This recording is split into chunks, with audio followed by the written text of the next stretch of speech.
All day dripping in black Saint. Pull up in the fat Matt Black Range. I've been living my life in a fast lane. I'm a gangmate Spartan, come through dripping in black Saint garments. All black, everything blacked out, hoodie in a blacked out whip with blacked out doggies. I was the kid of a kids, couldn't play round, cause I've been badding up man since playground. I was an awkward boy, had money in my pocket but I dropped just to say Ovarian syndrome, and due to the trauma that happened in that area when I was 13. What do you mean? Well, when I was 13, I was raped by a babysitter that my parents had left us with. Every relationship I've been in since the age of 15 has always had some form of domestic violence in. I've either been beaten or I've been sexually assaulted. Or she was just chatting away about all this stuff. And then my friend went, "Do you know what she does for a living?" I'm like, "What?"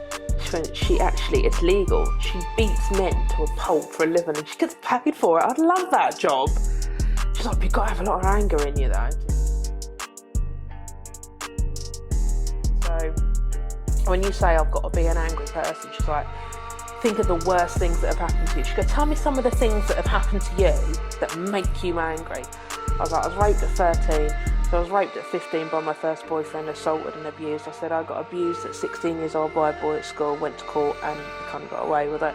Guilt, because you've got to remember in your head that they're paying you to do this to them. So you can't be a soft spot person where you get angry and you punch someone, you're like, "Oh my God, I'm so sorry." You've got to be like, "Take it, bitch. Did that hurt? No? All right, I'll do it harder then." She goes, you've got to have like no feelings. You've got to be like as if you're made of stone, like the Ice Queen, like the most.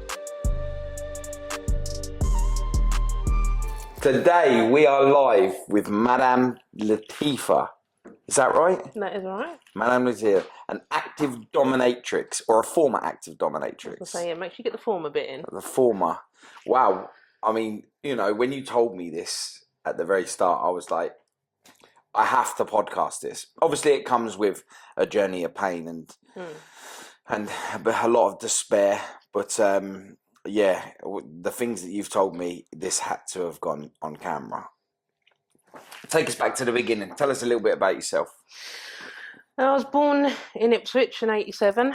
That was a bit of a rocky start because my biological dad left when my mum was pregnant with me, didn't want me.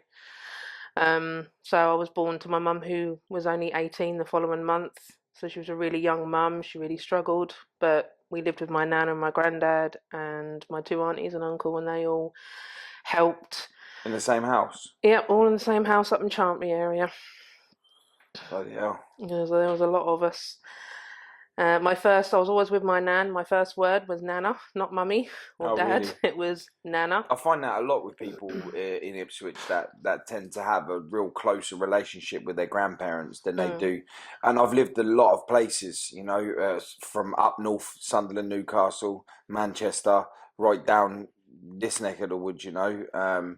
And I've never known a place like Ipswich when it comes to grandparents. I didn't really know my grandparents that much. You know, I knew what they looked like and stuff, but I didn't really know them. Not like people in Ipswich had a real close relationship with their grandparents. Yeah, it's really nice to see. I wish I had something like that. Yeah. You know? Well, my nan passed away 7 years ago, and we just celebrated my granddad's 1 year on Tuesday just gone. That was a ball ache and a half, letting off Chinese lanterns. We're never doing that again. But it was a lot of my early life from when I was born, probably up until I was about 8 or 9. It was always my grandparents, always my aunties. I have memories of when I was younger, staying up with my uncle until 3 a.m, watching Lauren and Hardy, and going out down the local social club with my grandparents.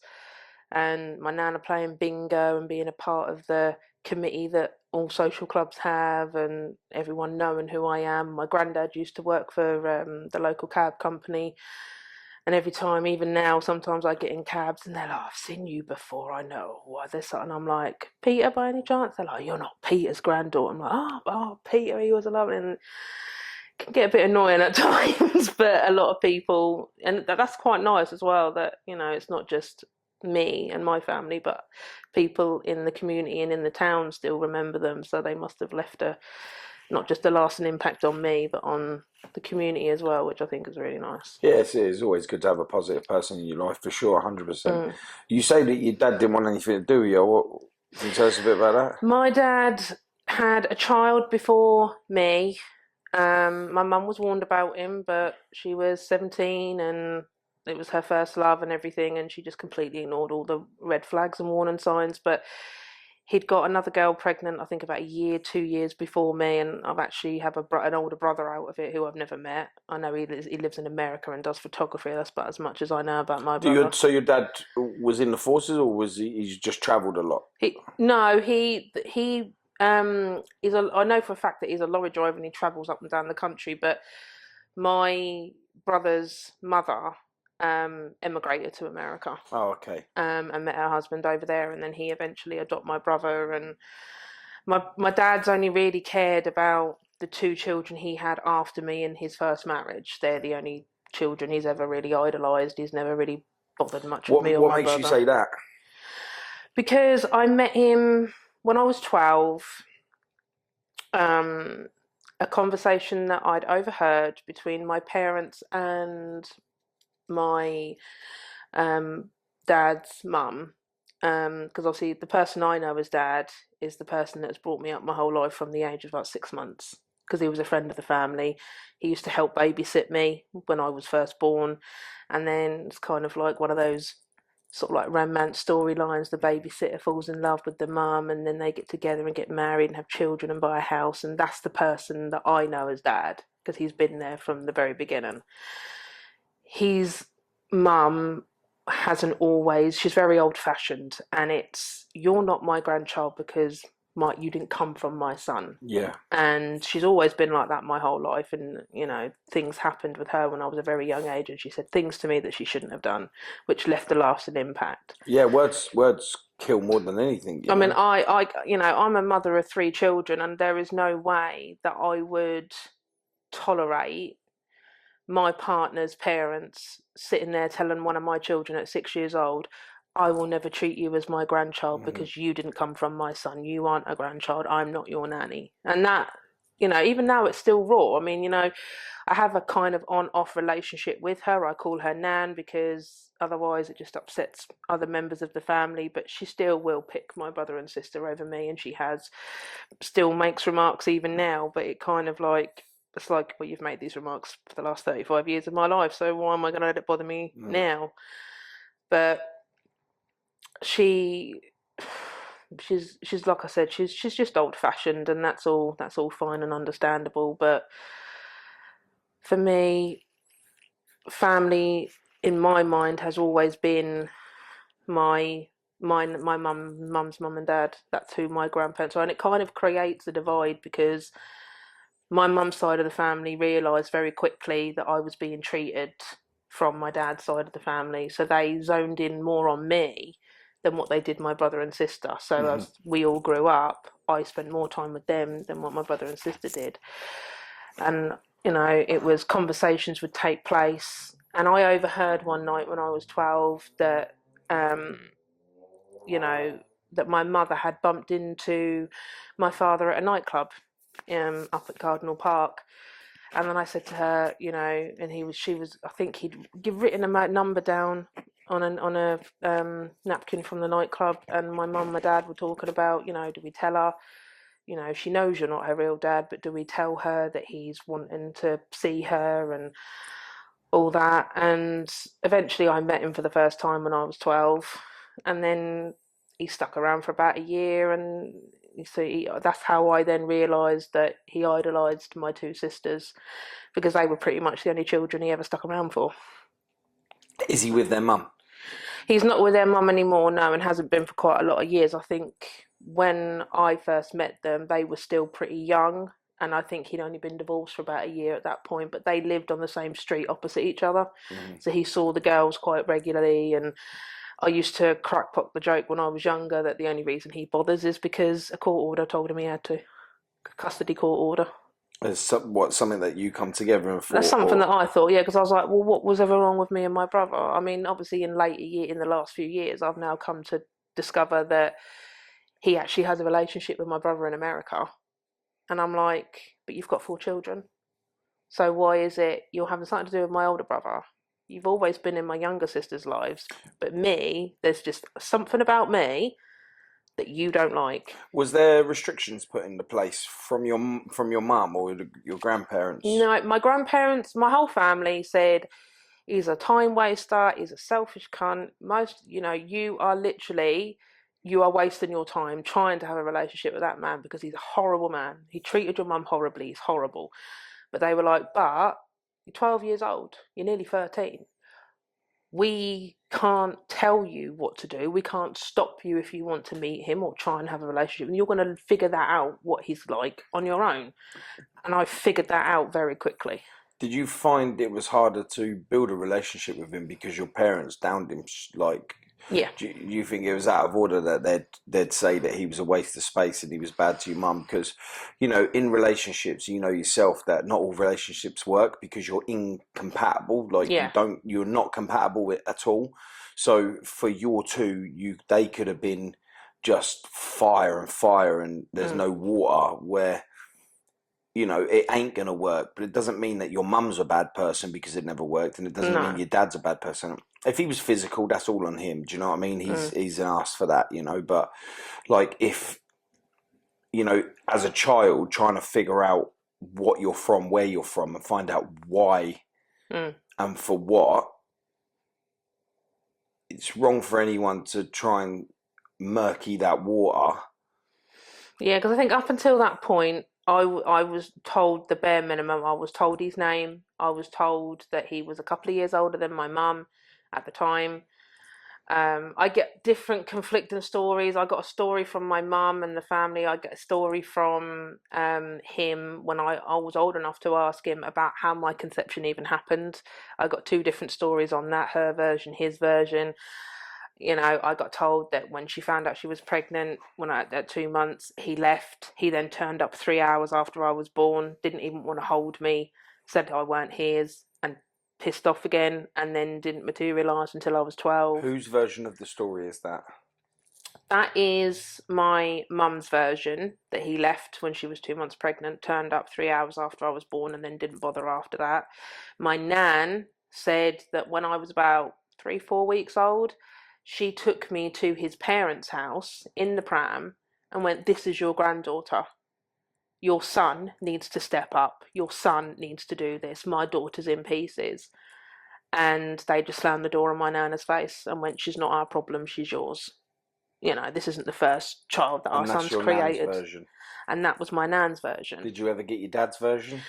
My dad's version was he wasn't ready to be a father. My mum tricked him by not using protection when she told him that she was. That takes 2 people to do that. I mean, I know this has happened to me. Like I've got beautiful children by disgusting women that use the children against me. Oh, I hate that. And I didn't plan to have children with these women, but I was having sex with them. It is still my responsibility to wrap up and do what I've got to do, yeah?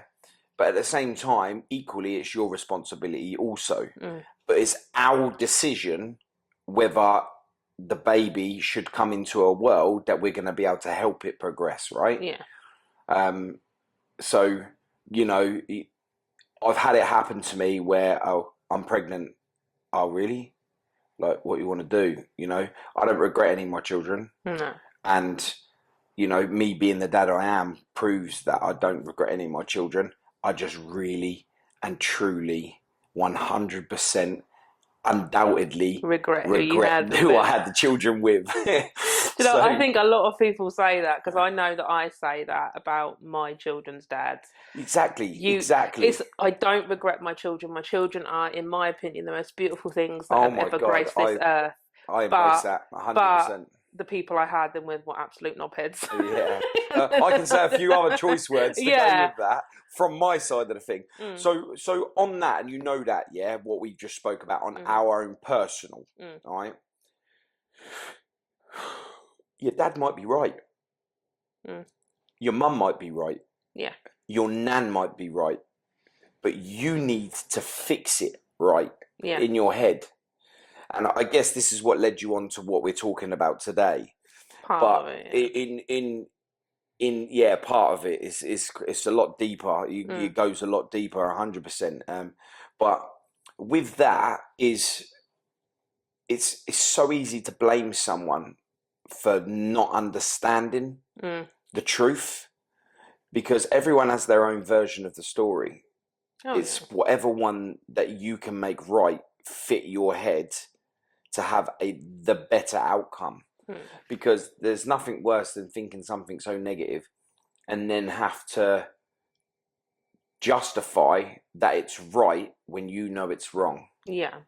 And I think at the time as well, I had emotional guilt and turmoil because the person that I knew as dad, I was seeing how upset the situation was making him. You know, my dad cried when I first started spending time with Paul, who was my biological father's name. And that really upset my dad. It's a good name for some people, sweetie.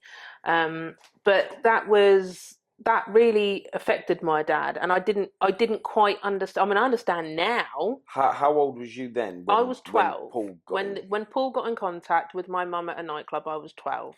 I heard my parents talk about it the next day. They were like, "We need to talk to you about something." And I said, "I heard you guys last night. My real dad now wants something to do with me." You know, blah, blah, blah. Wow, you heard that from another room? Yeah. How did that make you feel?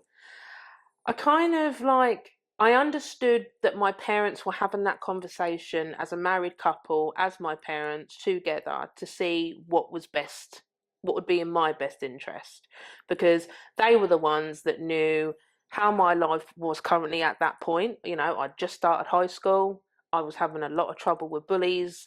I was having a lot of personal family issues that was going on at the time. So there's a lot of things that were going on. So I appreciated the fact that rather than just guns blazing, oh, here you go, you know, your father wants to contact you, here you go, I've seen him, and here's a piece of paper, here's his number, trot off, go ring him, do whatever the hell you like. They actually took a step back and thought, well, what's actually in her best interest? Yes, she wants this, but is it better that she does it now with everything else that's going on, or do we wait until she's 16 and say, hey, and, you know, keep in contact with him ourselves privately until she's 16 and say, hey, you know, we didn't think it was a good time for you at this stage when it first happened, so we've kept in contact with him, and now you're 16, this is the scenario. That was what my dad wanted to do. My mum was more of... So your dad wanted to meet you at 12 years old, but your parents wanted you to wait until you're 16. My stepdad wanted me to wait until I was 16 because he felt that because of what I was already going through with my body issues, with my with the bullying, with starting high school, and you know, learning all those sorts of things, he didn't think that would be a good thing at that moment, because this is a man that hadn't been in my life for 12 years. I didn't know him from Adam. I didn't know who he was. My stepdad was really concerned about the impact it would have on me mentally at that stage in my life. Do you feel that the impact for not seeing him was by far greater than what it would have been if you did see him? I didn't actually ever really think about it. It was kind of, they sat me down and told me, and they said, what about now? Now I wish I'd never met him. I wish I'd never bothered, because everything my family said about him was true, to the point that at 14 years old, I was walking with him through town, and a couple of his mates that he saw stopped him in the middle of town. Oh, Paul, how you doing, mate? You know, you're not on the lorries, you're not working. He's like, nah, I got a weekend off. Oh, how are the girls and how this, and chatting away. And then I'm just standing there at 14, you know, like twiddling my thumbs and, you know, shuffling my feet, thinking, you know, are you going to introduce me at any point here, Dad, you know? And they were like, oh, who's this beautiful girl? Oh, it's my friend's daughter, I'm looking after her. And that was when the penny dropped. I was like, wow. You don't even acknowledge that I'm your child. And this is someone that you've worked with for years, from what I was gathering from their conversations. They were both lorry drivers and met on the road and parked up with each other, and they'd known each other years. And I was like... In that moment, I wanted to punch him. Like, how does that settle for you? Like, you're standing in front of people, you don't even know, waiting for that moment to be just hear them words. This is my daughter. Mm-hmm. To say this is my friend's kid. I'm looking after her. That broke me. I literally, when we walked off, I said to him, I want to go home. Can you take me home? And he's like, oh, but we've got, I won't, take me home. And this happened at the bottom end of town near where the old Odeon was. And I said to him, if you don't take me home, I said, the money that you've just given me, my weekly 20, because he would pie me off with money every time he saw me, like he was trying to buy my affection or whatever. And obviously being a kid, it was just like, you want the newest phone, you want the newest Eminem album that's out, you want new trainers, you want this, so you just take it and you don't think anything of it. And I said to him, if you don't take me home right now, I will walk up that road and I will go into that cab office where my granddad works, because all those people in that office knows me, and I will get a taxi home by myself if you do not take me home right now. I'm your father. I went, it's a bit funny you say that. Why couldn't you say that in front of your mate? Why did you not acknowledge me? So don't start trying to say you're my father now. What did he say to that? He just looked at me and he was just like, well, no one knows about you. So I didn't really want to like just drop it into a conversation. I was just like, is there something wrong with me? Is it because I don't look like you? Is it because you've not been there my whole life, which by the way was your choice? Is it, is it this? Is it this? Are you ashamed of me? Am I like this horrible person? And he was just like, oh, you're like your mother, you're blowing things out of proportion, don't bite my head off. And I went, you know what, don't bother taking me home. How did it feel to be compared to your mum at this point, knowing that they didn't get on? It's almost like instantly telling you, I don't like you. Yeah.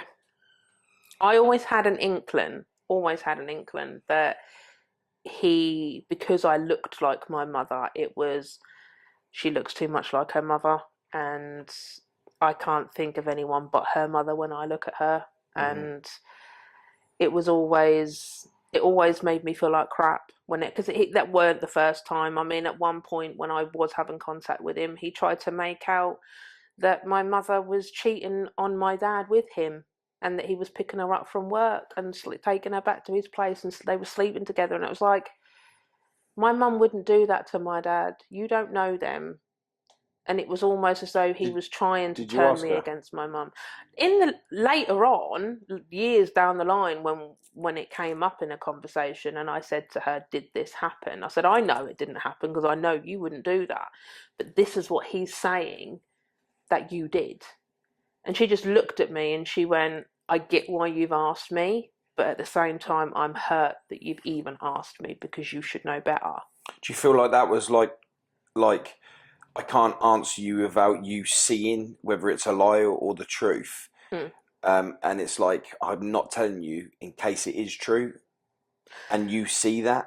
Or do you think it was like I can't believe you asked me that? Yeah, I think that's pretty much what it was. It was like, because I grew up with how close they were. I mean, my parents are not together anymore, and they haven't been for about 17 years, but they still have such a fondness with each other that they both still live together, and they share a house. They live separate lives.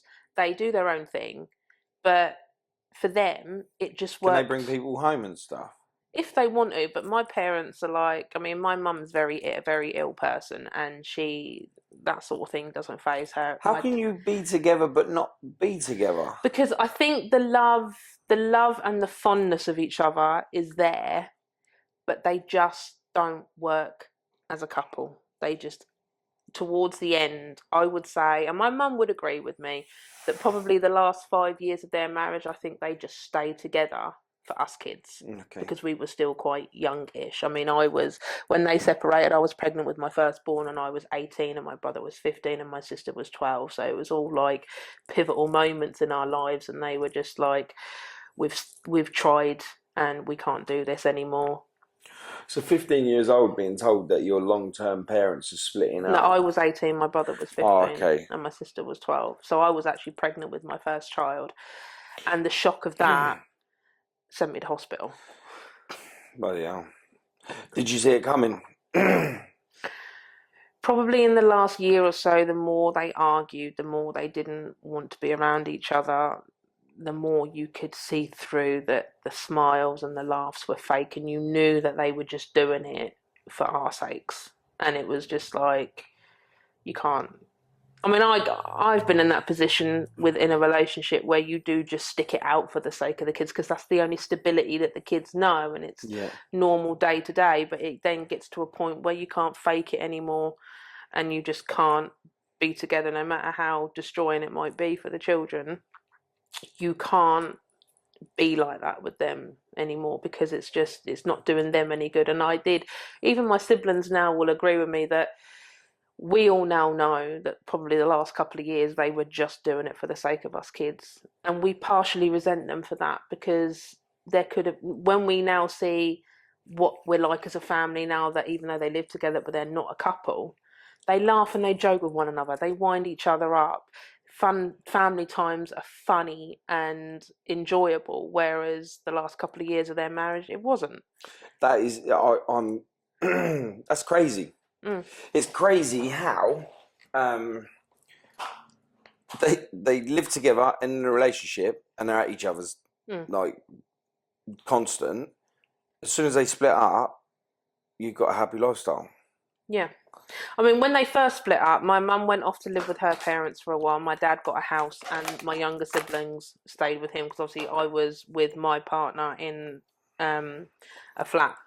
And then it was, as time went on, my younger two siblings really started suffering, not having them under the same roof together, and they were really struggling with it. So my mum was just like, we're paying 2 separate rents, 2 separate council taxes, 2 separate lots of bills. Why don't we just get a house where we're all under one roof, but me and you have separate bedrooms, separate lives, but we come together for stuff with the children, and we'll see how that goes. You know, it's either going to work or it's not. And nearly 16 years later, they're still in the same house. Wow. And even though my brother and sister have now grown up and moved out and got their own kids and partners and all that lot, my mum and dad still live in that 4-bedroom house. Wow, that's insane. Up in Chartmead together, winding each other up something chronic. I mean, like I said, we went round on Tuesday to celebrate my granddad's 1-year anniversary, and we were having KFC and setting off Chinese lanterns and sitting outside, and my dad's winding my mum up, and my mum's telling him to shut up, and they're laughing and joking, and it's really hard to then remember what it was like before they split up. I have some memories, but I don't choose to want to remember them, because I just see how they are now. And that to me is better than thinking about what they were like beforehand. I mean, it is a controversial arrangement. A lot of people, when people say to me, "Oh, your parents together," I'm like, "No, but they live together in the same house." They're like, "What now?" And I'm like, "Yeah, they're not together. They haven't been together for about 17 odd years, but they live together in the same house." They're like, "That's a bit bizarre, isn't it?" It's almost unheard of. I know there's people out there that do it, and companionship's a lot better than relationships to some people. Yeah. And I guess if it works, it makes sense. Like, if it works, it works, you know? I just wonder if it'd work if they was to bring somebody else home. It has done, because at one point my mother did date someone for 7 years, and he lived in that house at the same time as well. Oh my God. And my dad got on with him. My dad was perfectly fine with him. He was just like, "Look, at the end of the day, she might legally still be my wife," and all that jargon. He's like, "But you make her happy, mate. You make her happy in ways that I was no longer making her happy. And as long as she's happy, I'm happy." Probably hear it in the next room. Like, I don't know about that. That's not really a conversation I've ever really had with my dad. But like, I mean, hats off to him. Do you know what I mean? Hats off to him. That's definitely something. That's definitely but then something it's the same with. I got divorced this year, and I was with my husband from 2013 up until about 3-4 years ago. We separated, and people say to me, "Oh, we saw your husband in town." I went, "Ex-husband now, thank you." I was like, "Oh, was he all right?" They're like, "Yeah, he said hello and all this lot." I'm like, "Oh, right, yeah." And then they were like, "Do you still speak to him?" I'm like, "Yeah." They're like, "A what?" And I'm like, at the end of the day, we were really close. We we had a really close friendship. Because I always think the best foundation for any relationship is friendship. If you're friends beforehand and you've got a really good solid friendship, then the relationship builds from there. And that was what me and him had. And towards the end of our marriage, we realised that being together, similar to my parents, being together, tearing chunks out of each other, swearing, shouting, screaming, the kids witnessing it, it was not good. And it wasn't doing anyone any good. And when we separated, we didn't talk for about a year. About a year and a half, we didn't talk. And then out of the blue, he pops up on Facebook. Hey, just sort of see how you are. And then that friendship was still there. And now we don't speak to each other every day. It's probably every month or two. Hey, you know, how's things going with you? He knows I'm engaged. His missus is pregnant and they're having kids. And it's like, oh, you know, how's so and so, and how's the pregnancy going? And yeah, have you moved yet? And what's going on here? You had any more tattoos done? You had this done? You had that done? And it's like we're just friends. And people sometimes can't get their head around that. Especially people that were around when the marriage broke down, because obviously they have opinions on him. And it's like, but you're only seeing a snippet. Some would say that you'd still have feelings for him. I don't have feelings for him. I care about him. I care that I want him to do well. Just because me and him didn't work out, I wouldn't wish him ill will and for things to go bad. I get that. I can relate to that. You know, I made mistakes and I picked the wrong women. Do I wish bad on them? Well, the other thing can't be said for my baby dads. That's a different entire situation with them. I could not give anything that happens to them. You know, I wish them the best. Could I forgive them? No, I would never be able to forgive them for them taking the time away from me and my children.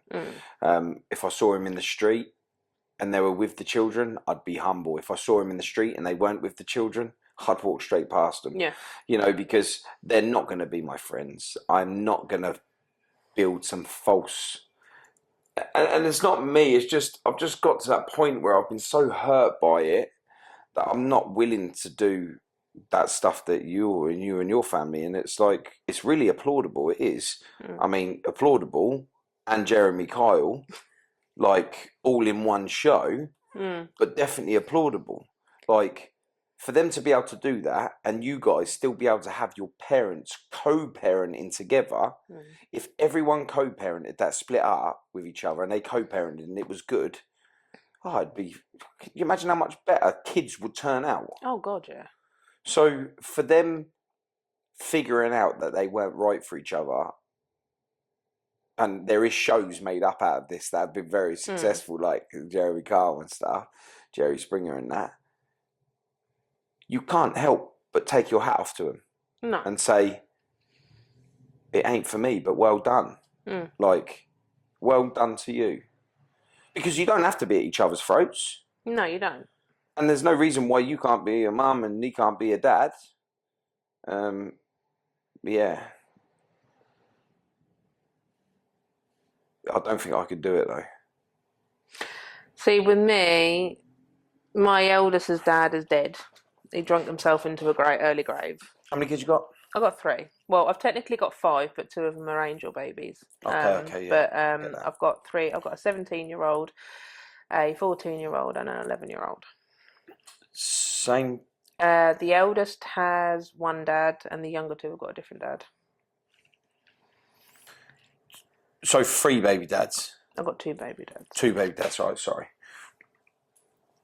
You know, and. The oldest one's dad died 2018. He was not a very nice person at all. Was you with him when he died? God, no. Oh. We split up when Kyle was 6 months old. Oh, okay.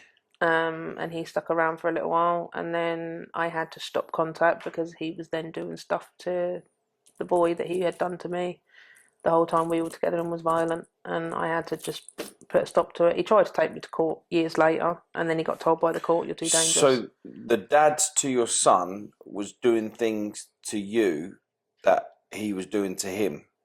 Mm-hmm. As in... Beat him. He was beating him. He would, I mean, you know, that's... I thought you was meaning like sexual or something. No, he never done anything like that. He would drink when he had contact with him when he weren't meant to. He would come back from contact with lumps on his head, grazes, cuts, bruises. How did that happen? Your son? Yeah. Oh, we fell over. fell over here, he fell over there. Right, okay, but this is happening every single week. You're bringing him back. And then he then assaulted him right in front of me and my younger two's dad when our relationship had just started. He then assaulted him right in front of us, and that was the last straw.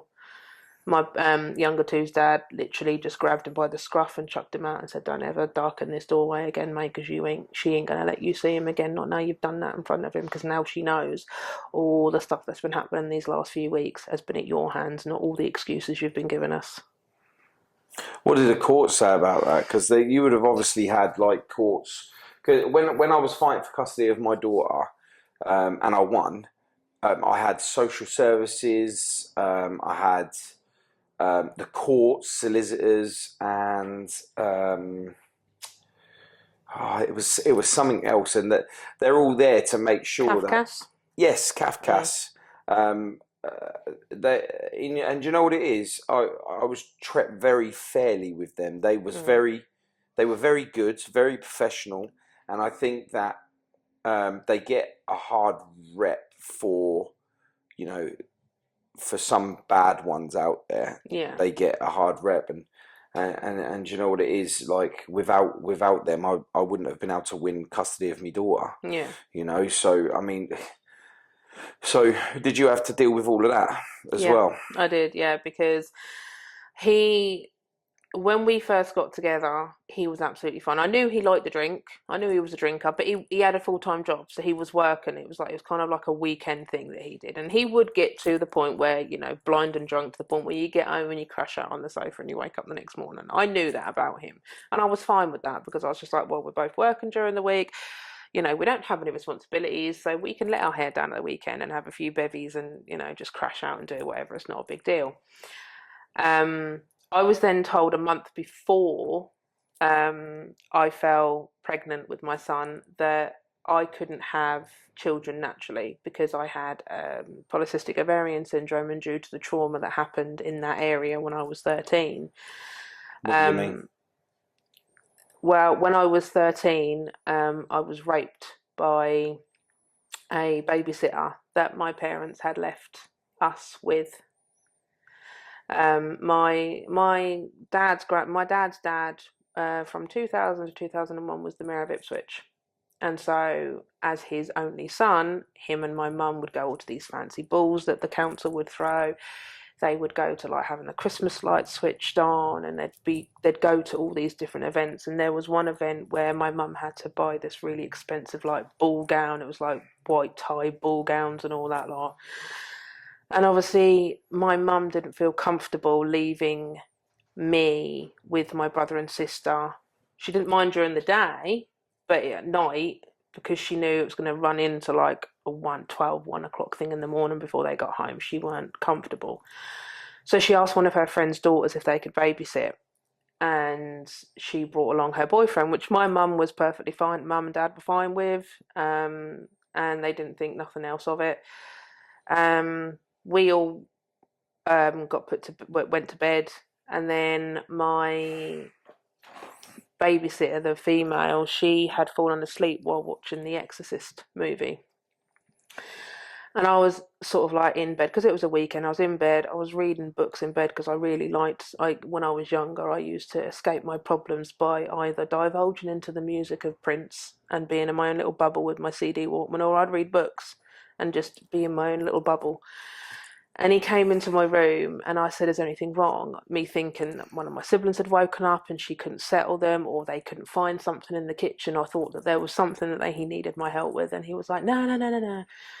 He was like, I can't remember the name of the female babysitter, but he was just like, "Oh no, so-and-so's asleep on the sofa. Your brother and sister are fine. I've just checked up on them. I've just sort of come and check on you." I was like, yeah, I'm fine. I'm just reading my book and listening to my Prince album. I'm all right. I'm fine. I said, "I'll probably go to bed soon." He's like, "Oh, all right then." And then what I now realise, because I had this feeling like someone was watching me, because I decided to go to sleep about 5 minutes after he closed the door, but I just had this sense that someone was watching me or listening to what I was doing. And I think back, and I think he was probably hovering outside my bedroom door. waiting for me to turn the light off or put my book down and stop doing whatever I was doing, because literally 5 minutes after I had done all of that, he come back in my room and he shut the bedroom door, and obviously I didn't open up my eyes. I just thought he'd opened it up to see if I was asleep and then closed it and walked off. I didn't actually realise that he'd opened up the door, walked in, and then closed the door, and it was complete darkness. And then all of a sudden I felt a hand running up my duvet, and I was just like, what are you doing? He's like, I want to play a game, but you can't tell anyone. And I was like, oh, what kind of, me being young and not knowing at that point, because obviously back then we didn't start doing sex ed until you were in like year 8, year 9, whereas now obviously it's a lot earlier. And so I was just like, what game are you playing? He's like, it's a game called hide and seek. He was like, I've got something and I'm going to hide it, and then you've got to tell me where I've hidden it. And I was like, but we're in complete darkness. I was like, and it's like 10:30 at night, like me being typical 13-year-old teenager. I was like, oh, piss off, I want to go to sleep. And then the next thing I just remember is just feeling this weight on top of me, and then sharp pain, because obviously at 13 I wore a nightie with no underwear on, because it was a case of I was at home, I was in my bedroom, I didn't have any bad feelings or have any bad intentions of these people, because the girl I actually did know, because I kind of like, she was a couple of years older than me, but I'd played with her siblings, so I knew her, so I was just like, didn't think nothing of it, and you don't think nothing of it. And then this went on for about 5 minutes, and then it just went deadly silent, and then he was just like, okay, well, you don't tell anyone. And he's like, it'll be our secret. And then he just got up and left, and I just sort of like kind of lied there, and I was like, what the hell has just happened to me? Because I didn't know nothing about sex, I didn't know anything. And I was like, and then all of a sudden this pain just out of nowhere just overwhelmed my entire body. And I got up and I went to the toilet, and I nearly screamed because it was stinging when I went to the toilet. And then I wiped myself and there was just blood, and I was like, what the hell's he done to me? Has he put, I didn't realise at that time that he'd put his penis in me. I didn't realise it. I didn't understand that he'd raped me. I thought he had literally had some sort of inanimate object and he was playing this hide and seek like he told me that he was. So I had no concept of anything. And then I literally went to bed and I just cried myself to sleep. And then I woke up the next morning and my mum came in to wake me up. She pulled back the duvet. Come on, you lazy bugger, get up. And she went, oh no. I was like, what? She's like, I think your lady times have come. I was like, what are you talking about, Mum? She says, well, you're around about that age now for periods. And I was like, oh, what the flipping hell are periods? And then I looked down and saw blood in my bed. And I don't know whether it was sheer fear, whether it was because I didn't understand what had happened. But I then took what my mum was saying, that was the reason for the blood. It was like it was a dream. And I didn't realise that I was actually bleeding because I'd been sexually assaulted. I thought... So the trauma of that made it feel like, did that really happen? Yeah. Because my mum assumed that I'd just started a period because I was at that age to start them. And it had started in the night when I was sleeping. So it was just like, oh, okay. And I was like, well, what's with all the pain, Mum? There's pain in my tummy. There's pain down there. It really, really hurts, Mum. And I was crying. I was like, Mum, it really, really hurts.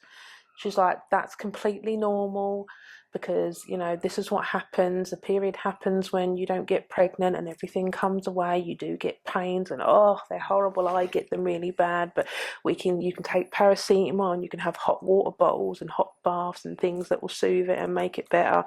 And if you still have trouble when you're older, you know, there's things the doctor can give you to help and all that lot. She said, but this is your first one. So it is going to be really... like tough and it is going to be really painful, but it's all right, we've got this and all that lot. So I didn't then really question it after that. It wasn't until... Did you tell her? No, because it was just like she was so like, this is what it is, this is what's going on, and this has happened while you've been asleep, that it kind of like I said, I don't know whether it was the trauma, I don't know what it was, but it was like in some ways I'd almost forgot. The last thing I remember was him coming to my room asking me when I was going to bed, and then shutting the door, and everything after that was really hazy, and I didn't, because then in my brain it was like, oh, I'm having a period, oh, this is why it's hurt, and this is why I'm bleeding, this is why this is like this, and it kind of completely took it over. Did you confide in anyone? Not until I was 15 years old, when I met my first boyfriend, and he raped me, that the trauma and the memories came flooding back from when I was 13. Mm-hmm. And one night I sat there and I told my nan, because most weekends I'd go and stay with my nana and my granddad, and my nana loved a bit of whiskey, and when we got back from the social club, she would sit there and talk to me until like 2-3 in the morning, tanked up on whiskey, talking about all kinds of things, about her childhood and about her brothers and sisters and my aunties and uncles and my mum when they were all little and all this sort of stuff. And I came out with it and I said, this has happened to me. And she said, and I said, but it's ignited something that I think happened when I was 13. And then when I started telling her, she was just like, why did you not say anything? And then obviously I explained to her that because mum had had that knee-jerk reaction of, oh, you're on a period, it kind of like, I didn't really think about it. It was something that I was just like, oh, it was a dream then. Oh, okay. Well, that makes more sense. Because in my mindset, it made more sense that I was having a period for the first time, and that was explaining all the pain and the blood, than the fact that my babysitter's boyfriend had come in and raped me. Did you go to the authorities or anything? No. Have you seen him again since? No. But I struggle to remember what he looks like, because I think the things that I remember from that is just darkness. I remember pain, and for whatever reason, I remember the Exorcist movie. To this day, I cannot watch that film. I cannot watch it, because it just takes, it's like a PTSD trigger, and it just takes me straight back. So any, like the music, even the poster pictures of the front of the DVD or the film, any of that, I just can't. It just literally sends my head in a spin. What about the babysitter? Have you seen her? No.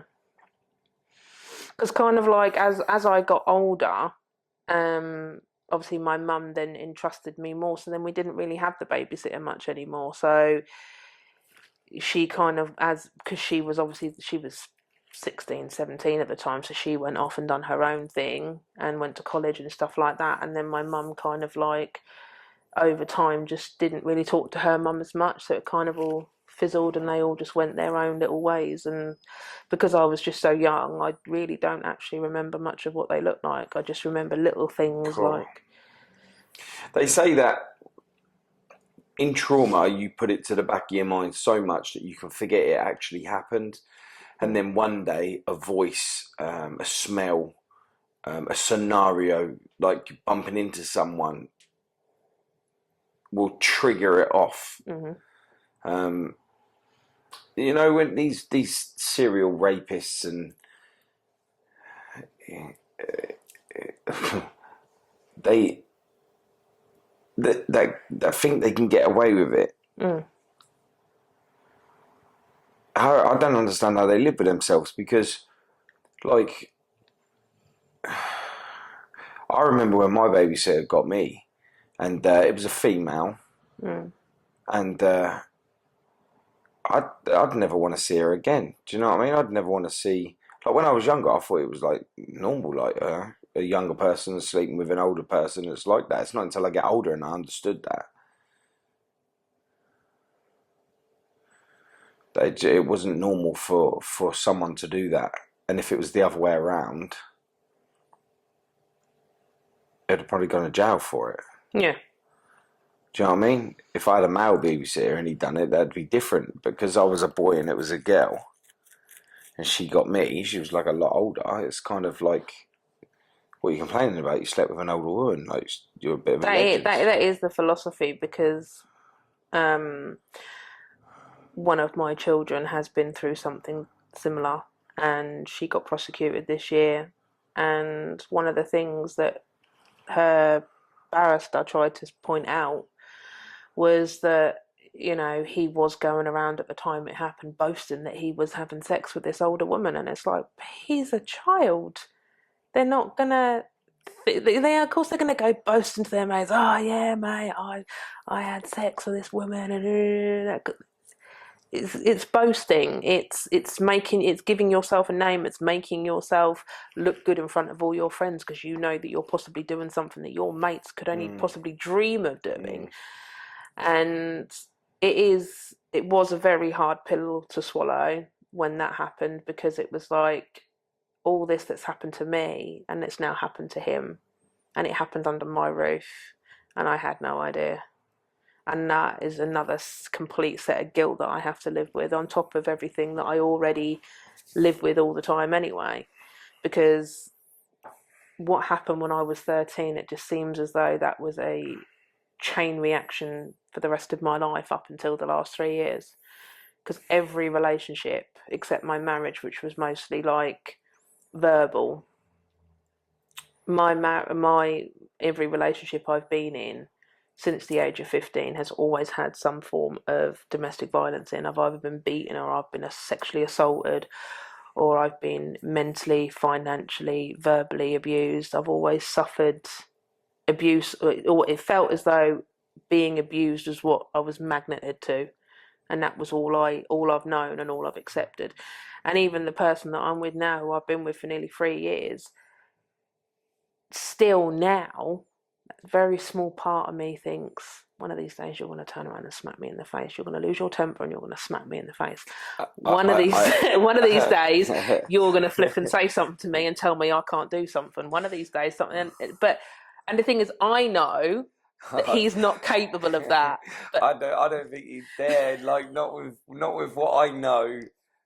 Not with what I know. But that's what frustrates me with trauma, is even though I know that he would never dream of doing anything like that, there's just that small little part of me that thinks, in my brain, but he's a man. He's got fists. He's got a temper. He's capable of doing anything. If he can knock a bloke out, what's to say he's not going to knock me out? And that's unfortunately the thought process that abuse victims get into, especially long, substantial abuse victims, because obviously I don't have my children in my care, as you know, but the judge turned around and said to me, you are what we call a repetitive abuse victim, and because of that you fail to register how to safeguard yourself, so how can you know how to safeguard your children? How'd that make you feel? In some ways that was okay, so I'm not mad. Someone's actually recognised that I have got problems and I don't even know how to protect myself. So the fact that I've got no clue how to protect my children, even though naturally motherly instinct and parental instinct and all that lot should sink in, and it hasn't, it was like, okay, I'm not crazy. Someone's actually realised that all the years of violence and abuse and sexual assault and everything has completely rewired my brain. Because during the court process I had to have a what they call a behavioural analysis assessment, which was required, and during that they said in the final report that I don't sense danger. I am incapable of sensing danger. So if you was to come to me, or someone was to come to me who'd say committed a sex crime 10 years ago, is now off the register, and they've done nothing but the last 5 years but helped charities, they've done all the courses, they've sought therapy, they've completely turned their lives around, got a job, got a home, this, that and the other, I would be like, okay, well that person deserves a second chance. But to other people, that person is still deemed a risk and a danger because they've done something in the past. Yeah, and they're capable of doing it again. You know, in some cases, a leopard can change its spots, but I think in sexual cases, especially predatorial, whether it be an adult or a child, there is no acceptance of being a new person. I don't think that you could put them in a category where it's okay for them to be in a normal society around people, because when it becomes predatory, it's there and it'll always be there. I believe anyway, because I think that people like this, they don't get off on actually having sex with somebody. They get off on the thrill of getting away with it. It's more that, but it's also the power and the control that comes with it. Because years ago, I went into therapy. I was only meant to go into therapy for 6 weeks. Turned out that I was it turned out it went from 6 weeks to 2 years. Wow. Because in the first few sessions, we just divulged slightly into the stuff that happened when I was a child, my relationship with my mum, stuff that happened when I was 13, stuff that happened when I was 15 and 16. And everything that had led on from that point. And she was like, yeah, okay, we need more than 6 sessions, and then 2 years later I'm still there. And it was going through that process that I actually learned that it's not so much about the fact that they can get away with it. It's the power and the control that they get from that. Exactly. And that's what they thrive on. That's what they thrive off. And I learned a lot while I was in therapy, and it did help me with a lot of my issues and with a lot of my demons, because for a very, very long time, I blamed myself. I was like, and it led back to the stuff with my dad, my real dad. It was like, well, he didn't want me for some reason, because there's obviously something wrong with me. All these men have done all these things to me. There must be something wrong with me, and they're trying to correct me or change me or So fix you blamed me. yourself for them? Yeah.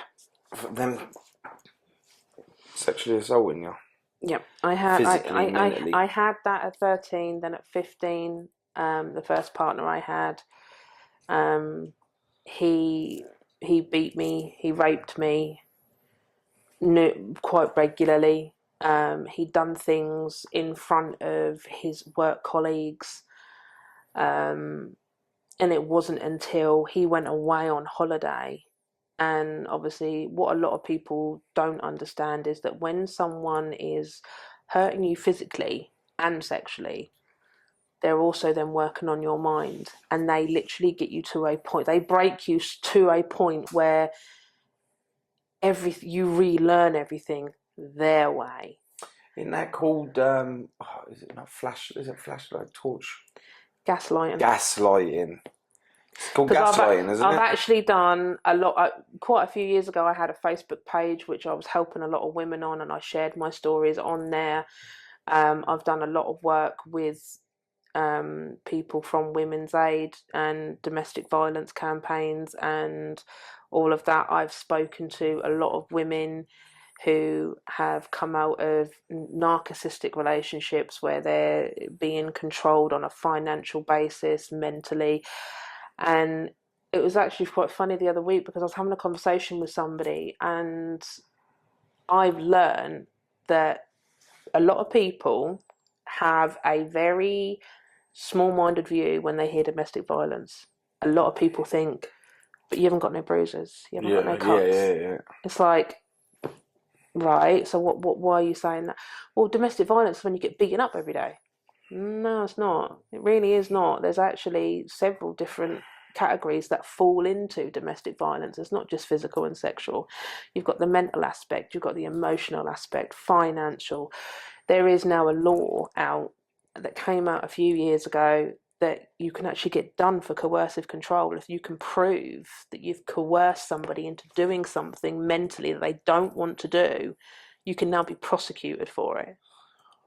There's a lot of laws that have come out over the years which now try and protect women a lot better, especially things like Clare's Law, which came out because a woman died because of the fact that she was murdered by her ex-partner, because she left him, sorry. And he lost control. He didn't have the control. He'd been abusing her for years, and as soon as she broke free and left him, he killed her. So her dad fought to get that law out. So if any potential person you're with and you feel there's something really iffy, you can now have them checked out to see if they've got any violent criminal records or they've done anything against other women. I was literally talking with a friend of mine, Neil, about Clare's Law literally 2 days ago. And yeah, it's good. It's good. It's good something's been put in place, but it's a shame that it had to be put in place because someone was killed because of it. Do you know what I mean? But that seems to be the way our society goes nowadays, is that something bad has to happen to somebody for someone to campaign and fight for something to be put in place to protect future people from. I'm definitely guilty of that. I'm definitely guilty of that. And you know, 5.5 years ago, I would have been untouchable, indestructible. You know, so yeah, I would have to say I was a part of that fraternity of it would never happen to me until it did. Yeah. And then that's when I started making the change. But again, trauma of losing someone has to be put into to something like that. So with all of this rape and you know, your dad and your parents not being fully supportive of what you wanted to do when it come to trying to build a relationship with your father, to the point where it ended up not mattering anyway, because turns out he's a bit of a dick. But yeah. How did this take you to the journey of you becoming a dominatrix? I think, well, I started when I was 17, and I did it until I fell pregnant with my son, my firstborn son, and it literally just came about by chance. It was a couple of friends that we were at a local pub, and someone ran into us who someone from the group knew, and she was just chatting away about all this stuff. And then my friend went, "You know what she does for a living?" I'm like, "What?" She went, it's legal. She beats men to a pulp for a living and she gets paid for it. I'd love that job. She's like, "You've got to have a lot of anger in you, though, to beat the living hell out of people." And of course, me just being me, sat there knowing everything that I've been through. And I'm just like, I could do that job. I could beat men and not feel guilty for it, because all men have done to me is caused me pain for my whole life. So actually, I could really channel this. I want to say I can only imagine what on earth you could possibly do. And then she kind of sat there and she was just like, I was just like, "So how do you get into this sort of thing then?" I said, "Because I'm actually really interested." And she was just like, "I'd love to have been a fly on the wall for this conversation." I really would have been. I think a lot of people... I'm a fly on the wall for many of your conversations with your new man. And you definitely wear the trousers. Oh, God, yeah. Oh, 100%. And probably the socks and the pants and the T-shirt and whatever else you decide that you want to wear. Yeah. And he definitely obeys. And when he doesn't, but we'll get to that in a bit, and he's going to hate us for that, isn't he? Oh, yeah. Sorry, man. But I can't help. I've got to tell the world the truth. So you're speaking to your friend next door because you want to start punching up men for a living. Yeah. And she literally was just like, "You've got to be an angry person." I was like, "What do you mean by angry?" I said, "Just define to me what you mean by angry." Yeah, I want to know this. She was like, "You've got to have no sense of guilt, because you've got to remember in your head that they're paying you to do this to them. So you can't be a soft spot person where you get angry and you punch someone. You're like, 'Oh my God, I'm so sorry.' You've got to be like, 'Take it, bitch. Did that hurt? No. All right, I'll do it harder then.'" She goes, "You've got to have like no feelings. You've got to be like as if you're made of stone, like the Ice Queen, like the most evil person. You cannot feel sorry for them." She went, "Especially when they beg you to stop, because they are going to do that, but you are going to have an agreement with them that you can keep pushing that limit and pushing, and until they say a safe word, when they really have had enough, when they really have had enough, then you know to stop. But other than that," she was like, "You have seriously just got to go at it." And I just went, "Okay." I said, "So when you say I've got to be an angry person, she's like, think of the worst things that have happened to you. She goes, tell me some of the things that have happened to you that make you angry. I was like, I was raped at 13. So I was raped at 15 by my first boyfriend, assaulted and abused. I said I got abused at 16 years old by a boy at school, went to court and the cunt got away with it. I said I've had a crappy relationship with my real father and he treated me like shit and he done this and he done that. Me and my mum's relationship's been a bit really rocky. She was like, wow. Yeah, I think you'd actually do really good in this job. You've got a lot of anger, ain't you? And I was just like, yeah, and that's all thanks to fucking men. All my pain up to that point was at the hands of men. And that was she was like, and I said, that's where my brain is at. It's men. Men are the problem. Did she say you're ready? She just looked at me and she was just like, right, let me take your number, babe, and I'll give you a ring tomorrow, yeah? And she was like, I can't. She's like, I've got so many things I can think of right now. And I just, at the time, I was just laughing, thinking, yeah, she ain't going to ring me. She ain't going to do nothing. I was just like, this was just like chat amongst people in a pub with drinks and that. No, yeah, How long was it before she called you? 9 o'clock the next morning when I was hung over. Bearing in mind, obviously, I shouldn't have been drinking because I was only 17. But, you know, as kids, we all did it. And I was hanging to hell and I answered the phone. I went, hello. And she was like, hiya, babe, it's me from last night. I was like, oh, hi, Claire, you all right? She was like, yeah. She go, remember the conversation we were having last night? She was like, yeah. She go, I couldn't sleep. I was so buzzed, mate. She went, I've set you up a page on the channel already. I haven't launched it yet, but I've set you up a page ready to go. I thought of a name for you. She's like, I think your speciality should be this. And I'm like, whoa. It's 9 o'clock in the morning. I'm hungover to shit. I've not even had my first coffee yet. Can you ring me back in a couple of hours? She's like, nah, babe, we've got to get on this. We've got to do it. She's like, people like you are really in the market for people that want to get beaten to shit. And I was just like, right. I was like, well, can you at least give me half an hour then, just to get dressed, get a coffee, splash some water on my face? She's like, yeah, babe, where do you live? I'll be round yours in about half an hour, yeah. And I'll bring the laptop. I was like, oh my god, right, okay, yeah. Gave her my address, got off the phone, and then literally within an hour she was there. And then she had these pictures of me that she'd got off my friend that morning. And she'd like set up this whole page. I had no idea what the website was. It was whether even if it still exists, it's a website that obviously people can use. She's like, oh, you need to buy she said, you need to buy a phone. And I was like, but I've got a phone. She went, no, that's your personal phone. You need a work phone. She go, it doesn't have to do anything as long as it can receive calls and you can send texts. That's all you need it for. She go, just a cheap, like 20, 30 quid phone. She went, because that's the number you're going to put on the website. That's the number that people are going to ring you on when they want to book you. And that's the number you'll use to text people to let them know you're either outside the house or you're outside their hotel or whatever. And I was like, you go to their house and do this? You go to a hotel and you do this? She went, yeah. She go, well, some of us more experienced people, you know, we have like a dedicated room in our house or we have a dungeon. She go, but you're a newbie. I was like, I ain't ever going into no dungeon because I think I would. Yeah, it would. I said I'm not doing that. I said because I will it would literally be like an excited kiddie on Christmas morning if I was to walk into a dungeon with how excited I was. Because there's all when you're doing it technically mobile and you'll go into people's houses or you have a little suitcase and you can only put so much in that, whereas if you've got a fully functioning dungeon where you've got things on the walls and you can hang people and tie 50 people Shades.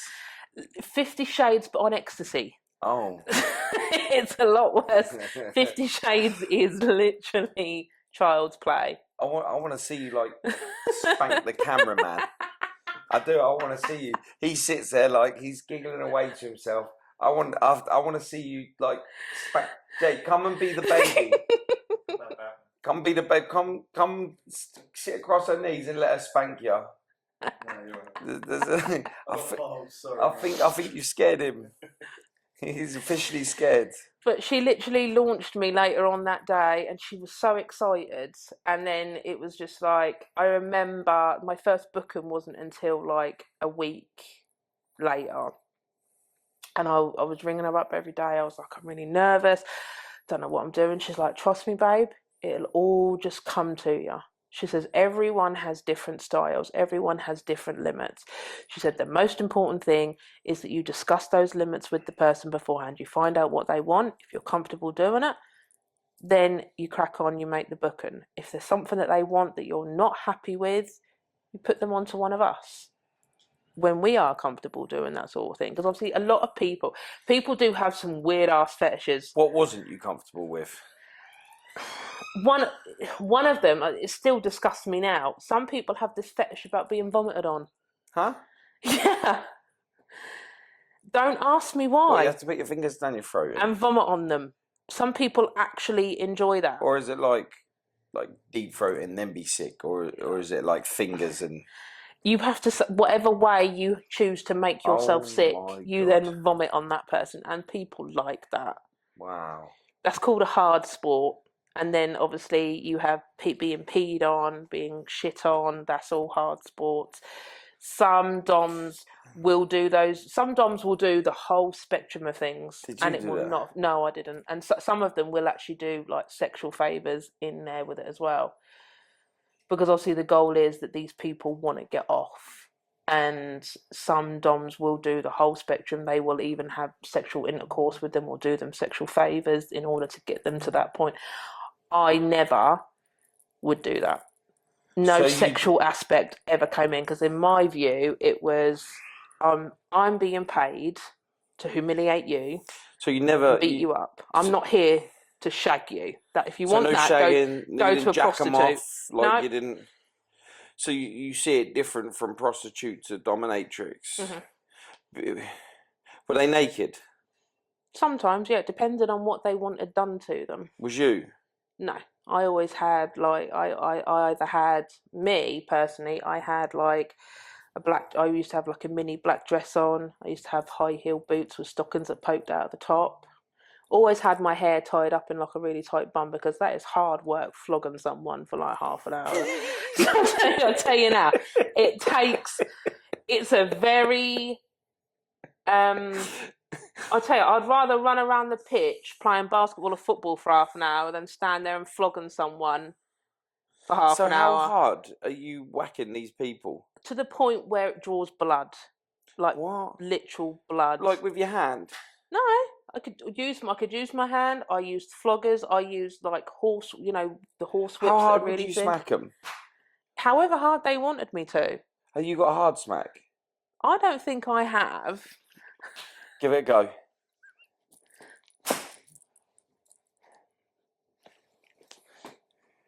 I mean, that stings. Yeah. But that's usually a build-up. You kind of start with the hand and then you work your way up, because by that time, if I currently had a flogger... what degree is that? That's mild.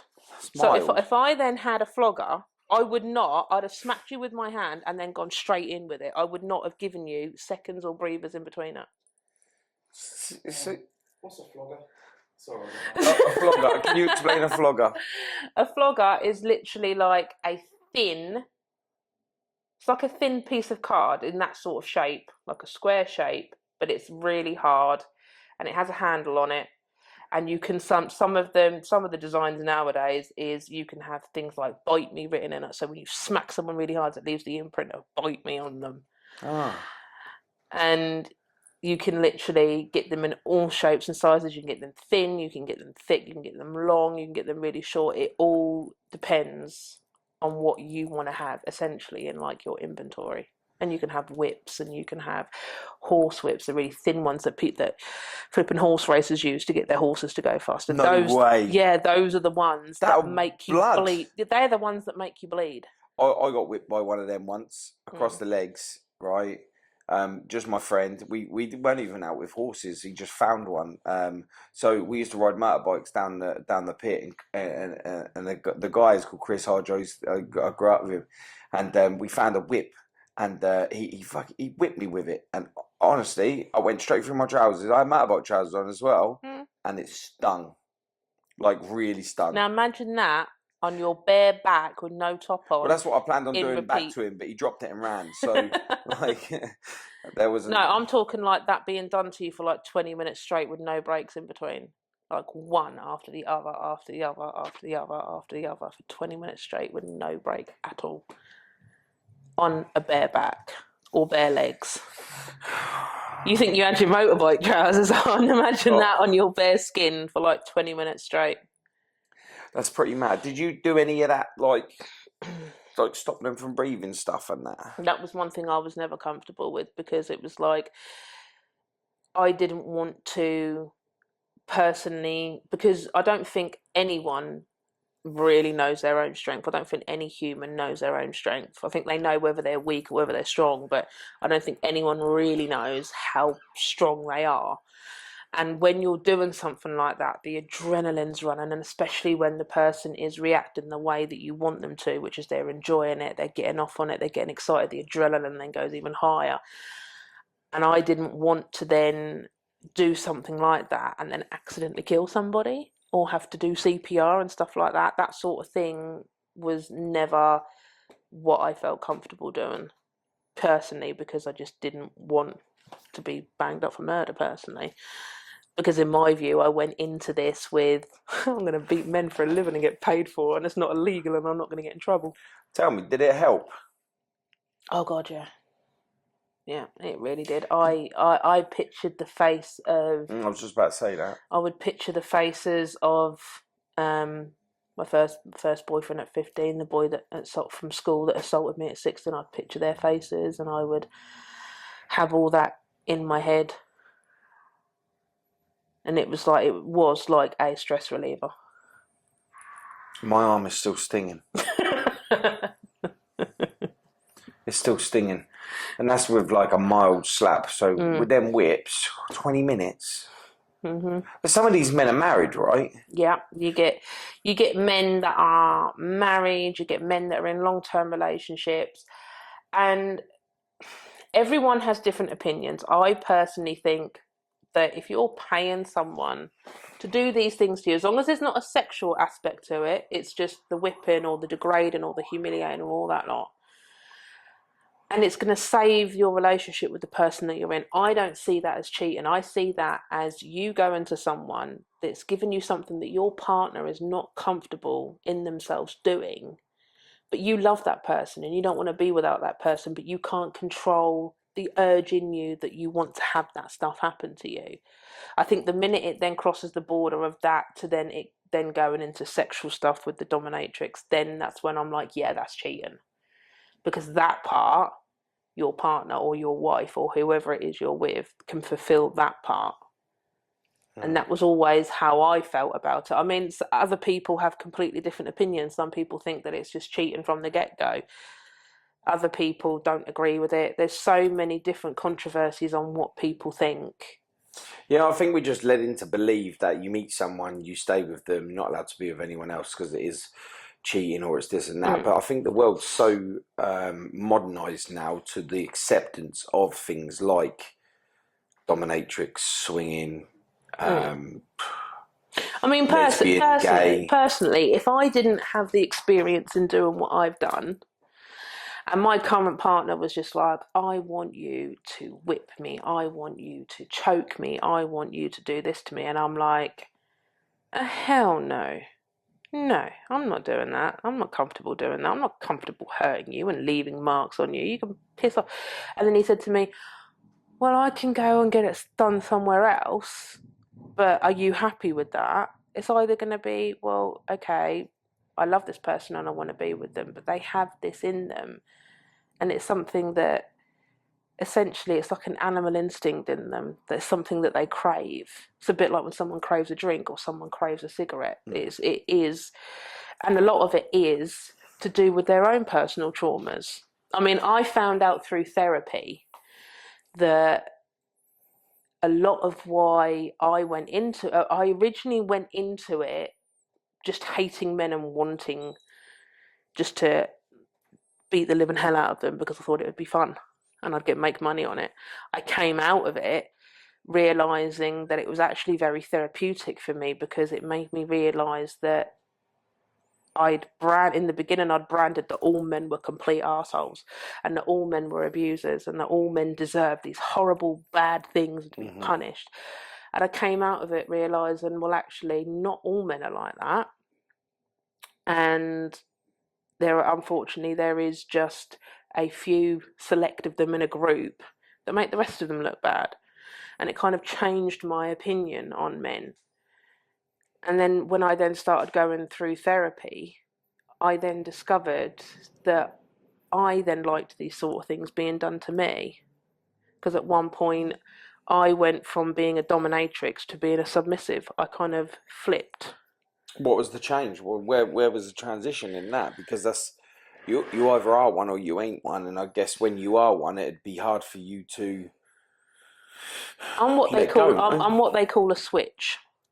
So I can switch from being dominating to then being submissive. And I didn't realise that I was submissive in my personal life until going through therapy, when my therapist turned around and said to me, harder.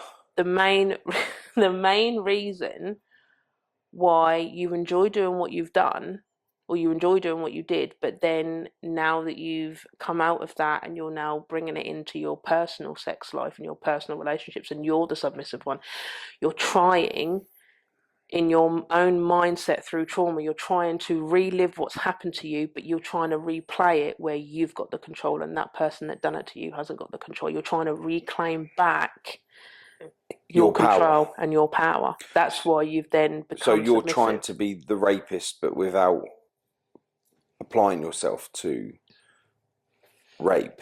Yeah. Which when she told me that, and I was just really dumbfounded. But then over the research that I've done the last couple of years, even up until recently, I always felt that I was the odd one, because I've had people say to me, but you've said that you've been thrown across rooms, you've been pinned down, you've been held in a room for days on end and been repeatedly raped and beaten and slapped, and you've had chunks of your hair removed and black eyes and all this lot. But yet you'll quite happily let your partner throw you down on the bed and tear your clothes off and choke you and shout at you and call you a bitch.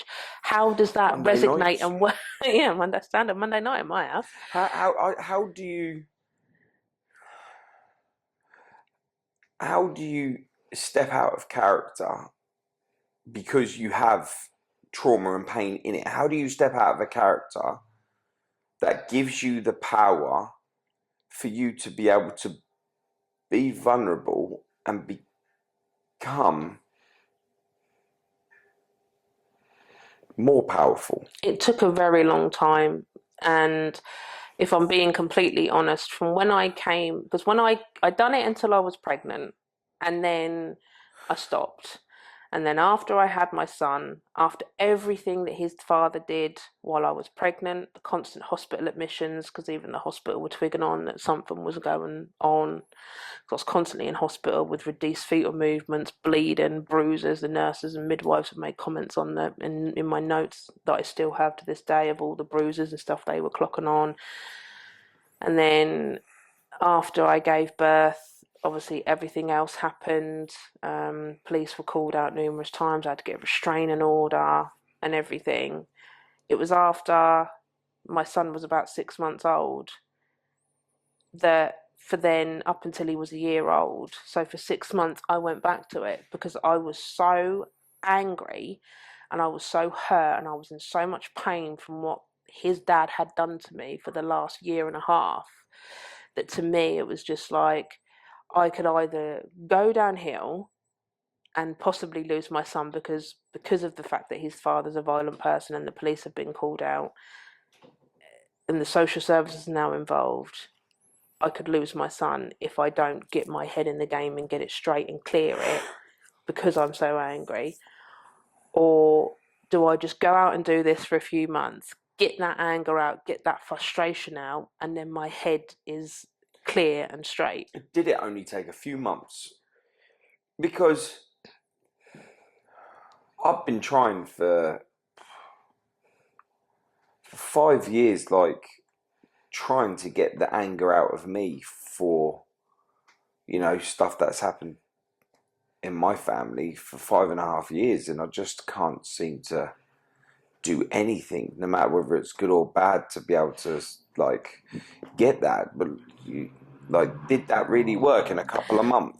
Those 6 months, from when my son was 6 months old to a year old, my main focus for those 6 months was purely about what his dad had done. It had nothing to do with what else had happened prior to that. That was just solely the anger that I was feeling, that yet again I had let another man do what he had done, and in the mix of all of that was an innocent child. Yeah. A child that could possibly have, even at 6 months old, have traumas. I mean, one of the occasions when he was 3 months old, his dad, who was no longer living with me at that point because I'd kicked him out, smashed his way through the front door and went upstairs to try and get him out of his cot while he was covered in blood, and tried to kidnap him.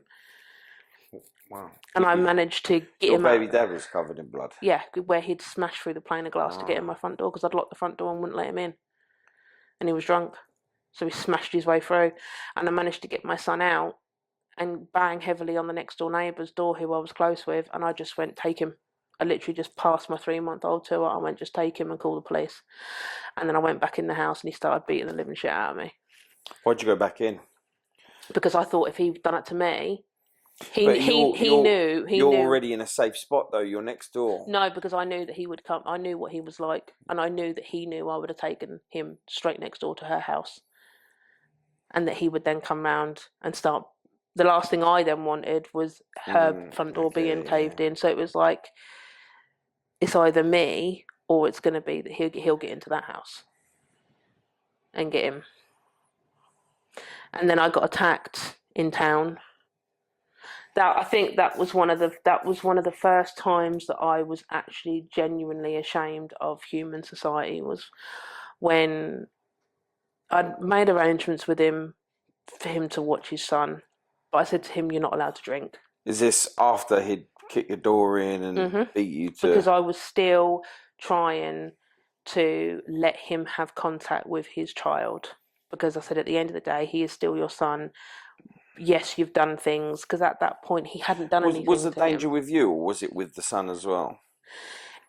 Everything was always aimed at me, all the time. No matter what, it was always aimed at me. It wasn't until after I then got to a point where he was 6 months old and I had to get the restraining order and I had to put all these other measures in place and supervised contact and that he then switched over onto the boy. So up until that point, it was all about me, and it was, you've done this to me, you've done that. And I bumped into him knowing he was meant to have his son that night, and he was in town, pissed out of his head and stinking of alcohol. He's like, "Oh, I'll be round at so-and-so time tonight." And in my gut, I was like, "You ain't fucking coming to my house, mate. I've told you not to get drunk, and you've got drunk." I went, "Oh, did you not get my message?" He's like, "No." I was like, "Oh, so that's been tonight's been cancelled, so I'm not going out now." Trying to think quickly on my feet. I was like, "I'm not going out now, so you don't need to come round." And he's like, "What?" I was like, "Well, there's no point you coming round if it's been cancelled." I said, "Because it's just a pointless exercise, because you're meant to come round to babysit." I said, "But that doesn't stop you from us going out tomorrow and taking him to the park and stuff. We can still do that." And he started shouting at me, and that was when I was in the when it was Tower Ramparts, and I tried to get into the lift to escape him, and he started yanking my hair and pulling on me and kicking me. I managed to run to the bus stop because I was living right near the train station at this point, and I was just like, if I get home and get in the safety of my home, then I'll be all right. And he was chasing me all the way through the shopping centre. He was chasing me all the way down to near the ticket office where the bus stop was. And I tried to get on the bus and he tried to yank me off the bus, kicking and screaming. And everyone was just idly walking past. No one was doing anything to stop the fact that this woman with a young child is being assaulted, and no one's doing nothing to stop him. Yeah, some kind of loneliness, that, isn't it? And especially in the heat at the moment of you needing help. And it was only when I was like screaming at the bus driver, screaming at passengers on the bus, "Will somebody help me?" that this chap was on the bus, and he walked down the length of the bus and he got him off me. And then the bus driver shut the doors, and then everyone was just like, "You all right? You all right?" And I was just like, "Yeah, I'm fine.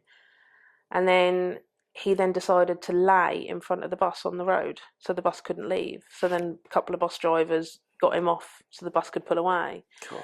And then I literally got off the bus and I saw a taxi pull up outside my house. I was like, fuck's sake, he's beating me home. He's gone to Lloyd's Avenue. He's got a fucking cab to beat me back home, because he knows this bus has got to stop several stops along the way, and he knows that he's going to get there before me.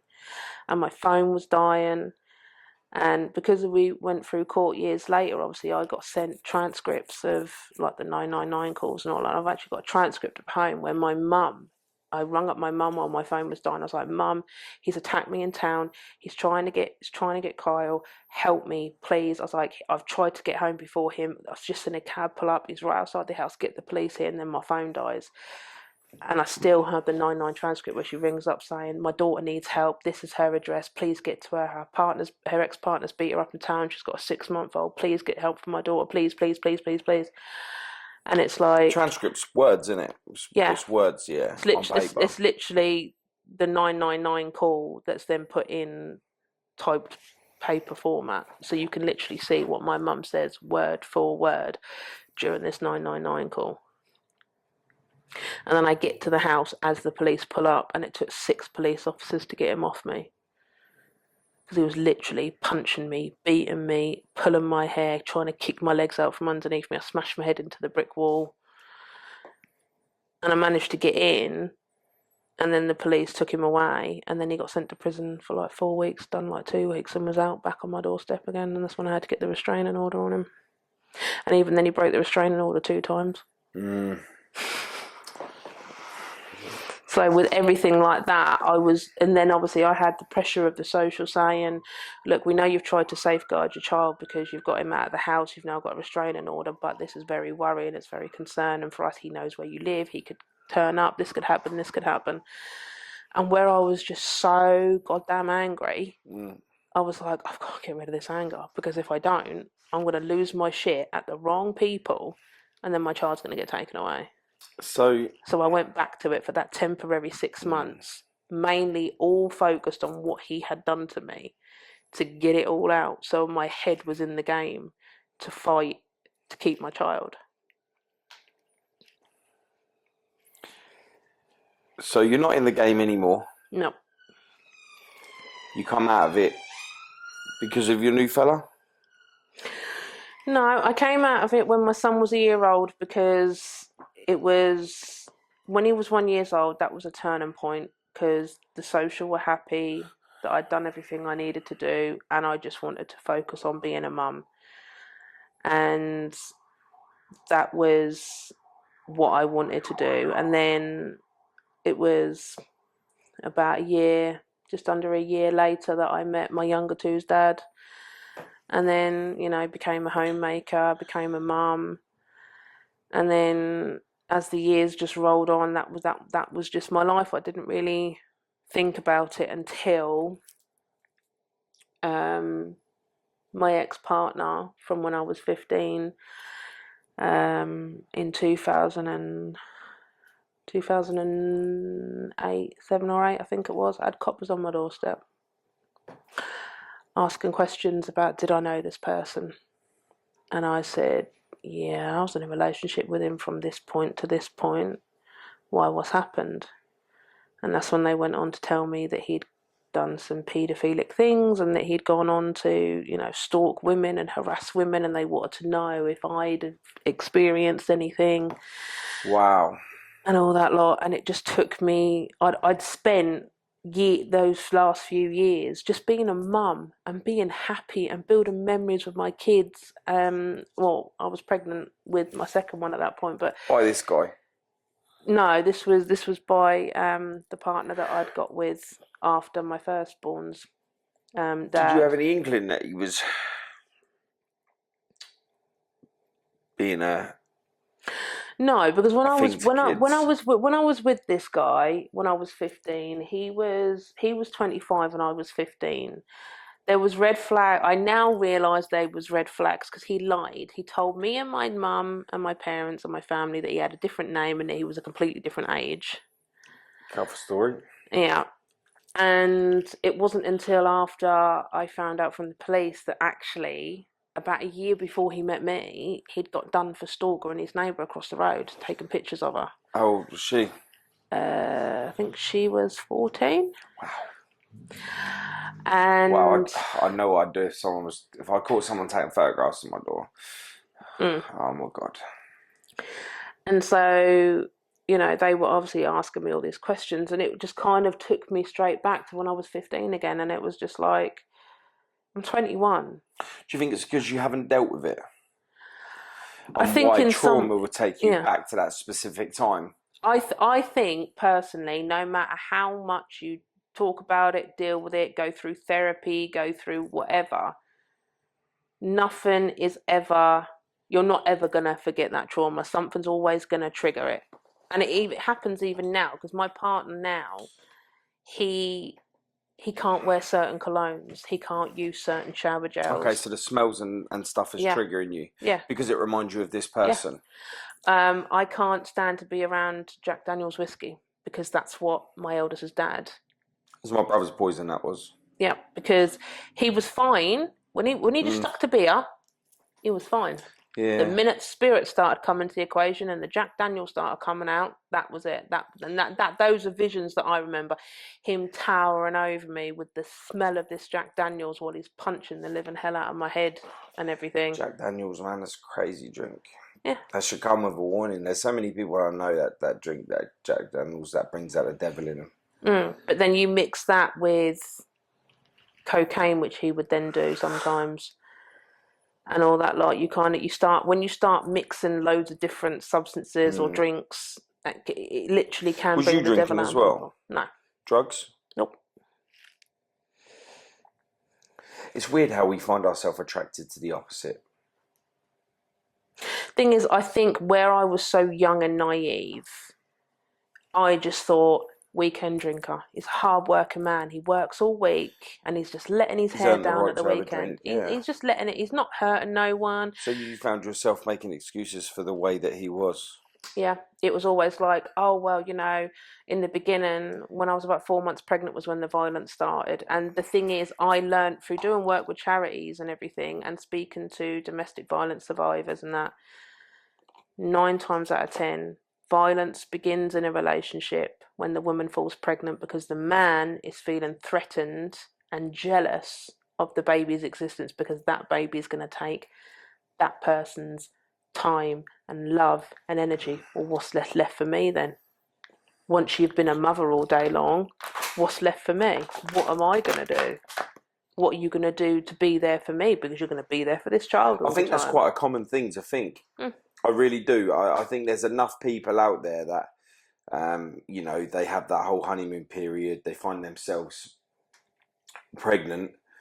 And then when the baby's born, there's no time for them. And they become a parent over I want to say family, but you still be a family. You become a parent over being a partner. And when you put that theory to a person that is narcissistic, selfish, greedy, doesn't want to share you with anyone, not even their own child, their own flesh and blood, they don't want to share you. That is and then you mix in alcohol and drugs. That's a very deadly combination to have yourself in. Very deadly combination. I mean, just one of them elements alone is enough to be in a deadly situation anyway. But to mix that all and then put jealousy on top of it, and then have the ability to be able to project that negative onto the person that you feel is not being the same with you. I think there's a lot of people out there that feel that way. Yeah. And it's so hard because you want to be the best lover, but you want to be a better parent. You know, a better parent than your parents. Not if they were bad, not if they were good, but just you want to give your all to that child because they never asked to be here, right? It was our choice to make that happen. So you want to give your best and you want to give that start out, and definitely don't want them to grow up and think the same way that you think, or I think, past tense. I mean, for a little while, and I found this out through therapy. I mean, I never treated my son differently to my other two children, but there was little things that I had been doing that I didn't realize that I was doing until I went through intensive therapy to realize that because of what his father had done to me, because of his sheer existence, I slightly resented my child being born. And that then opened up overwhelming guilt and everything, because you're just like, Of how course. can I think like this about my own child? It's not my child's fault that their parent has gone and done this to me. But you then have to your traumatic brain then goes back to, but none of this violence started until I was pregnant with you. And that's where your mind goes. And I think a lot of people struggle with defining between essentially what a sane, stable, healthy mind would think to a mind that's been severely traumatized on more than one occasion, that's been met with a lot of violence. And especially when that person has pivoted that it's because of this reason. And it has been proven that over time, narcissistic abuse and violence can actually rewire your brain, and you can lack things like sympathy for people, and you can struggle to want to understand what people go through. I mean, that's where I find that I'm very fortunate, because regardless, and a lot of people say this about me, a lot of my close friends say this about me, they're like, everything that you have been through your whole life, from the stuff that happened with your dad, the stuff that happened with your dad's mum, the rocky relationship with your mum, being a carer to your brother and sister because your mum was so ill, being raped at a young age, all this stuff that's happened to you, and you still care about everyone, no matter who they are. You are a caring person. You're a caring person. You are still very dominant. But I think the part of that comes from because I didn't have a voice. For 15 years, I didn't have a voice. You went out there and you took that voice back, and you took the voice back. Not only have you took the voice back, but you stole the trousers and put them on yourself. You know, like I've seen the control that you have of yourself, your feelings, and your man. And like, don't get me wrong, he obviously likes it. You know what I mean? He likes it because it ain't for me, but it is fun to. I do think sometimes he plays up in the shop. I think he does it because he wants me to go home and do something to him personally, is what I think. I think that's why he gets so lippy, because he knows you'll goad him on and everyone in the shop will laugh about I it. goad him on. Yeah. Never. Yes, you do. Never. And he knows that when he gets home, he's going to be in trouble, and that's what I think he plays on that sometimes, I think. So you think that he wants you to do? Yeah, he wants me to do whatever it is he wants me to do, and he knows the only way to get me to do that is to piss me off. And I think he's realised that coming into the shop and having you sitting there going oi oi and goading him and everything, that he knows that I'm going to be like, you fucking excuse me, you what now? Oh, we're doing this game, are we? Oh, okay. Yeah, you know what? I think you might be right, because I've noticed that within this. Well, so are we gonna have to say? We're gonna have that. No, I'm sorry, man. We're gonna have to say, because, like, so your current fella, if he steps out of line, he receives sexual punishment. Yes. And I happened to dig a little bit to find out what this sexual punishment was. Yeah. And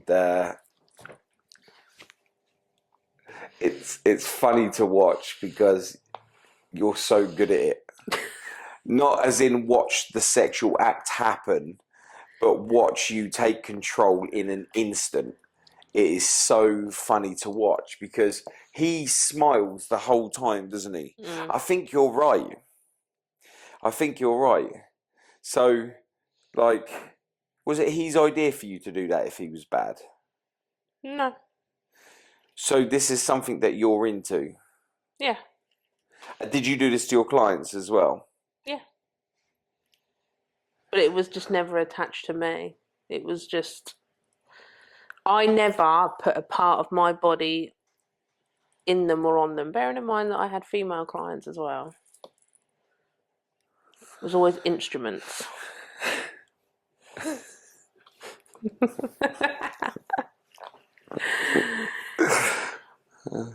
I mean, he has got, we have a safe word because I told him that's the most important thing.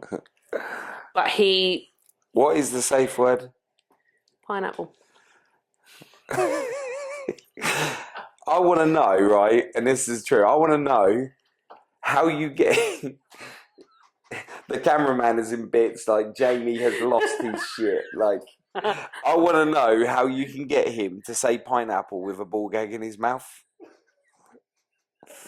And this is what I'm saying. Have you ever tried a ball gag? But this is what I'm saying. Yeah, I've had a mouthful of sweets, and I think you designed the hardest word to say with a mouth full of rubber. Of course I did. Do you get him to say it? Does he say it? He said it in the 3 years we've been together. He's said it 3 times. No, 4 times, sorry.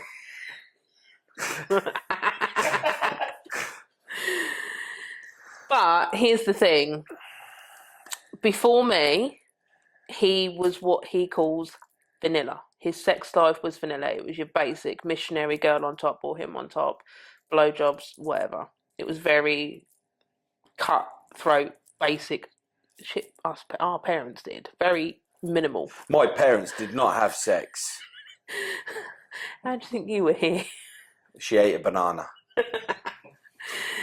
And I obviously over the weeks, because we spoke for weeks before we got together, and we would stay up until like 3, 4, 5 in the morning. How do you find yourself and trusting yourself in somebody again after man has fucked you? Now I know the answer to this, yeah, because I'm a man, yeah, and I've been fucked over time and time again, and I know the answer to this.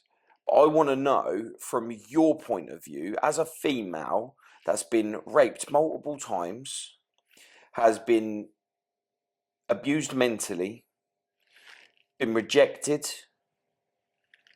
and been succumbed to so much trauma. How do you, as a female, allow yourself to go and date and forge a relationship of love with a male? For years, probably for about 2 or 3 years before I got with my current partner, every time I chatted to a bloke, my instinct going into it was, it's just going to be a shag. I'm just going to use them for sex. Did you feel worthless? Is that why you shagged? That was part of the reason, but it was also part of the reason of, if I just use them for that, I can't get hurt.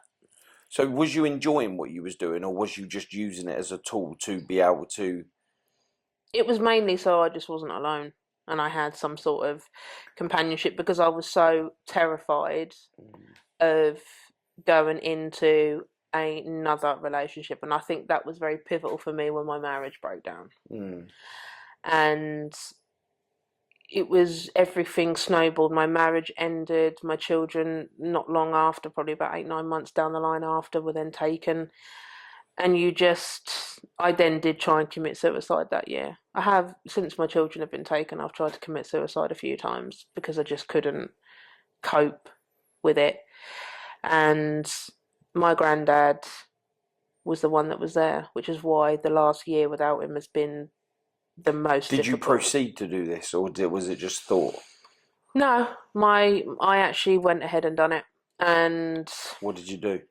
I took, at that point, I was very heavily medicated on antipsychotics, antidepressants, sleeping tablets. I just took a bunch of them and went to sleep thinking that I just wouldn't wake up. And then my poor granddad, who had a key to my house, who would come in and check up on me, because obviously I became a recluse for weeks after I lost my children. I didn't want to speak to anyone. I didn't want to see anybody. I just disappeared. Did you take it knowing? Did you take the overdose knowing that he was going to come in and catch you? No. And then if you was to survive, you then can start your caterpillar to butterfly. No. My granddad would never tell me when he was turning up. In his mind, I've got a key, I'll turn up whenever I feel like it. Could be every day, could be once a week, could be once a month. I'll just turn up. I've got a key, I can get into the house. So he never made set plans on when he was coming around. And because he'd been around that very day, I thought he won't be around for a couple of days now. And when I took all the tablets, because I downed them all with vodka, which I'm deadly allergic to. I can't drink vodka. There's something in it that I have an allergic reaction to, and my throat all closes up and everything. And I downed it with this vodka. And obviously the reaction with vodka takes, with me, a good few minutes to start. First I get the rashes, and then I start coughing, and then, that's when it eventually gets to that point. And as that was happening, I was lying there thinking, what am I doing to my granddad? My granddad's going to be the one that finds me. He's got to live with that. Why did I think this was a good idea? And then the next thing I know, I wake up and I'm in hospital. How did you feel when you come back round? Shamed. When you survived? Guilty. I was like, the first thought was, my children have been through so much and they're now not with me. What would that have been like for the police and the social worker to have had to go to their foster homes and say, your mum's died? They're already still trying to adjust and going through their own traumas and their own emotions with the fact that they're not with their mum anymore, to then have to then be told that because their mum's essentially become a coward and not dealt with what's happened to her, which is rubbed off on how she's behaved and conducted herself because she's not got the help. And I was like, and then the next thing was I saw my granddad sitting by my bedside, and it was like, he was like, she's awake, nurse, she's awake. And I was like, what's going on? And the doctor came round and everything, mental health doctor. And that's when I got diagnosed with PTSD, bipolar disorder type 2, depression and anxiety. And I then started... What's type 2 bipolar? There's two different sorts of bipolar. Bipolar is similar to schizophrenia. That's why a lot of people get confused, because with schizophrenia and bipolar, you hear voices in your head all the time, and those voices can tell you to do things that you don't want to do, and they can churn in your mind. And then you can have really manic high moments where you're like, yeah, let's party. And then the next minute you're plummeting back down again and you're really depressed and you're really low. For me, what I've learned with mine is that the voices are not as strong and prevalent as in some people with type 1 that I've researched have known to have. I have voices in my head sometimes, but they're not like a constant, like, irritating buzz in your ear that are constantly yapping along to you. And they're the ones that can obviously affect you to the point where you do things because they're telling you to do them, and because the voice in your head just drums it into you that this is the best thing that you can be doing. Whereas with me, mine's more in my moods, so I can be really up. And I've kept my current partner up once until 5:30 in the morning, jumping on my bed and dancing and singing along to like flipping Prince and flipping N-dubs and all that lot, completely off my rocker. And then I wake up, I kind of crash. It's like a kid on sugar where they're really, really hyper and then they just crash and they sleep. And then I've literally woken up and had no recollection of what the hell I've been doing until my partner whips his phone out and he's like, oh, this is what you were doing at 4:30 this morning because I couldn't sleep. And I'm like, oh my God. And then I'll have my really low periods where I won't get out of bed and I'll just cry all the time. And those I've noticed that my manic episodes tend to only last for like an hour or two, or sometimes 3 or 4, depending. And they're very sparse. They don't happen very often. Whereas the low periods are very sporadical. I could be in a low period for just a couple of hours in the morning, and then I'll be perky and I'll be fine in the afternoon. Or they can go on for hours, days, weeks, and sometimes have run into like 2, 3 months where I'm in the same cycle and it doesn't change. Yeah, it sounds pretty tough to live with, to be fair. And medication is controlling this, yeah? I don't medicate, no. Oh. I was on medications, but I was on so many medications. I was on like 16 tablets a day, because obviously we all know with any medication there's always a side effect, like nausea or vomiting or diarrhea or loss of appetite or no sleep. So then the doctor then prescribes you more stuff to counteract the symptoms. Yeah. And before I knew it, I was on antipsychotics, antidepressants, sleeping tablets, stuff to settle stomach acid, stuff to help me go toilet, stuff to help me go sleep. And I was then not having any quality of life because I was like a zombie. I was just sleeping all the time. And I was like, this is no way to live. There's got to be a way where I can get through day-to-day life, deal with what I have to deal with, live my life, and not be a zombie doing it, and not getting to a point where you could pick me up and shake me and I'd sound like a bliss and pill bottle.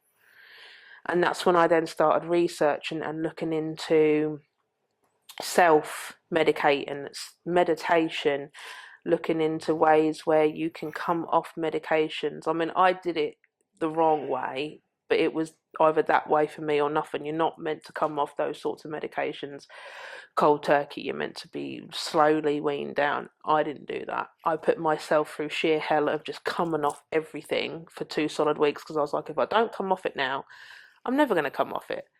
I'll let them wheedle the dose down, and then before I know it, I'll have an episode and that'll be back. They'll shoot it back up again, and I'll never be off the damn things. So I kind of done a disappearing act on my mental health worker and on my doctor, and didn't speak to them for 2 weeks straight, and then strolled back into the clinic and went, oh, I'm not taking any of those meds no more. They're like, what? Have you not had withdrawal symptoms? I'm like, yeah. I've been vomiting, diarrhea, cold sweats. So that's like I've come off flipping coke or something, or I've come off a really hard drug or heroin or something, because I've literally put myself through the mill. At least, like, with everything that you've gone through, it built up the strength for you to be able to,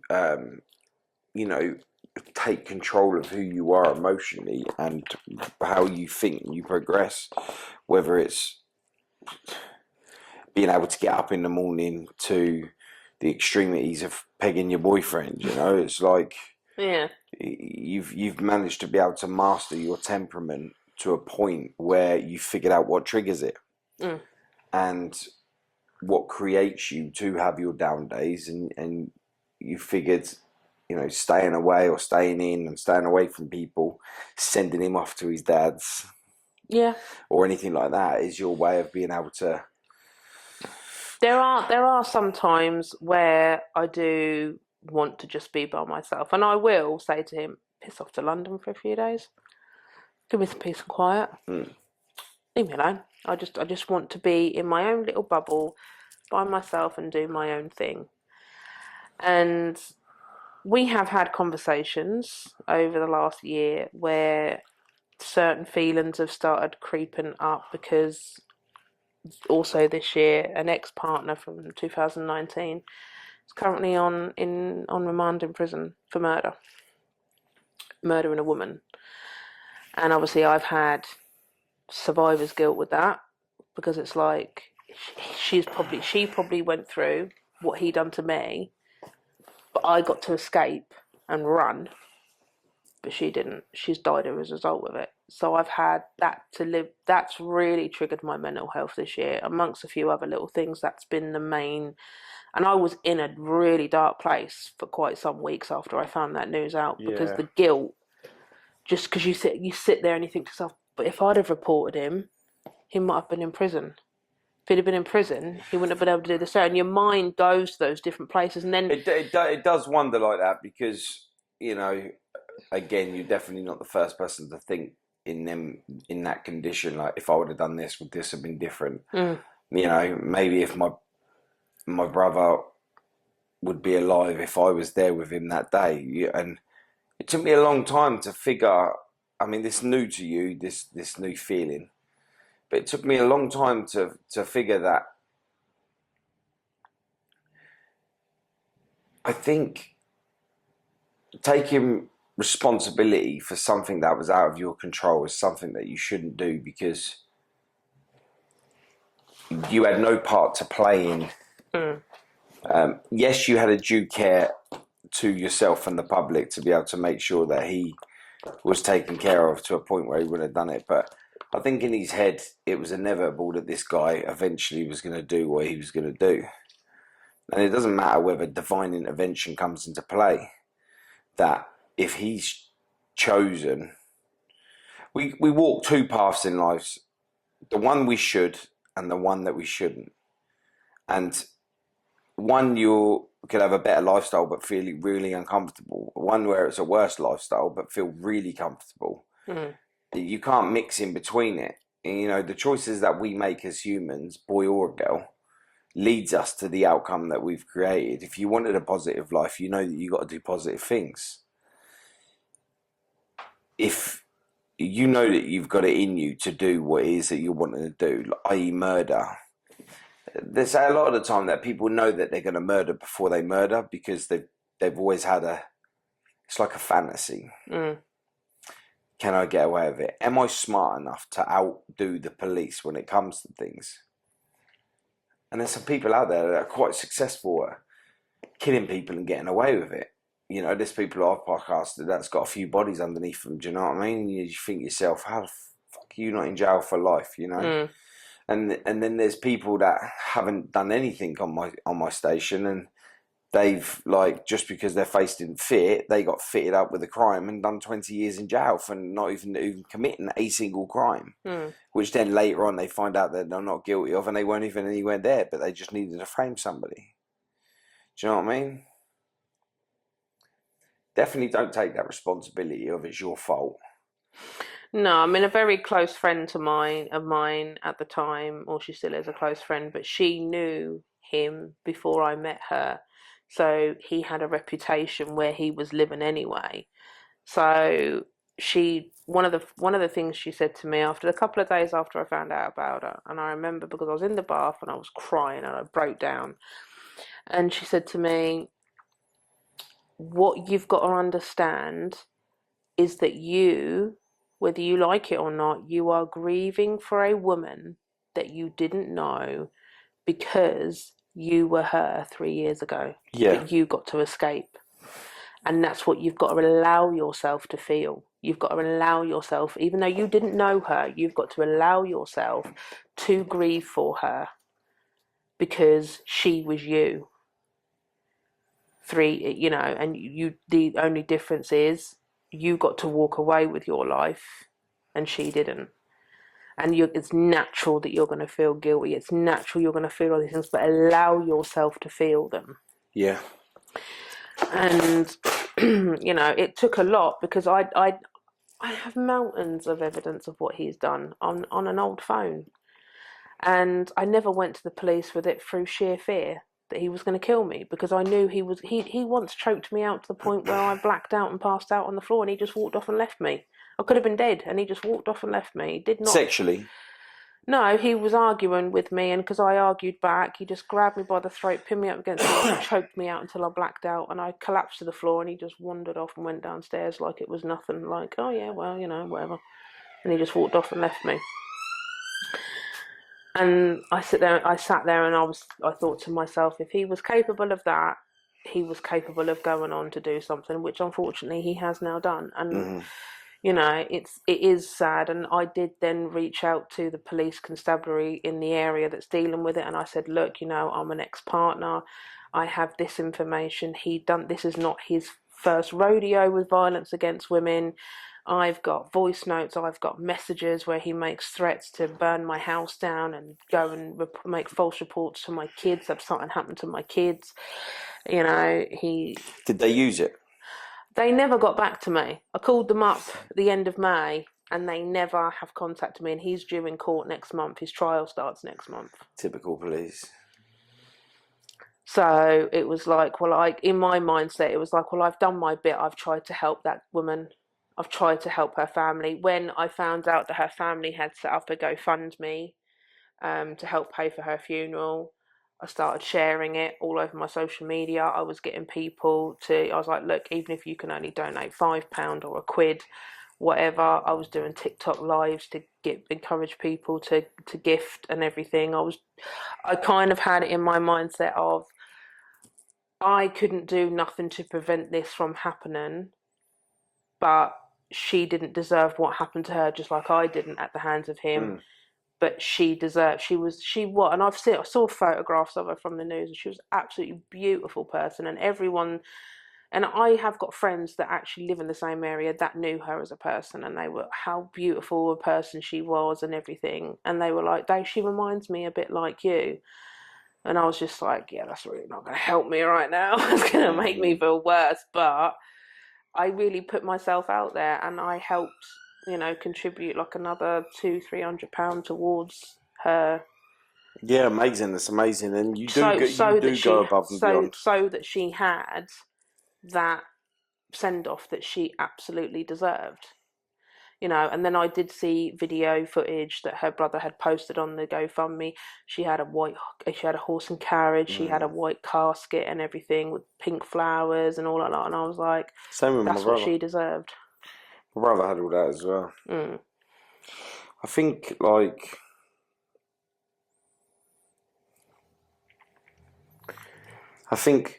people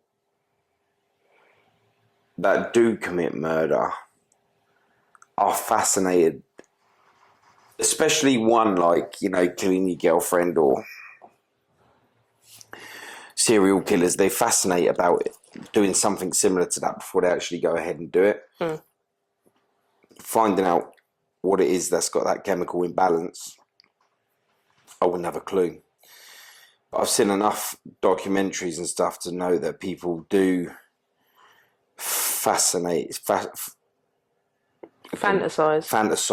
Sorry, the word slipped my brain now. I started calling it something else. Fantasize about committing these types of crime for the gratification of knowing or thinking or feeling that they can outwit the police. Yeah. More than it is that I just want to kill you.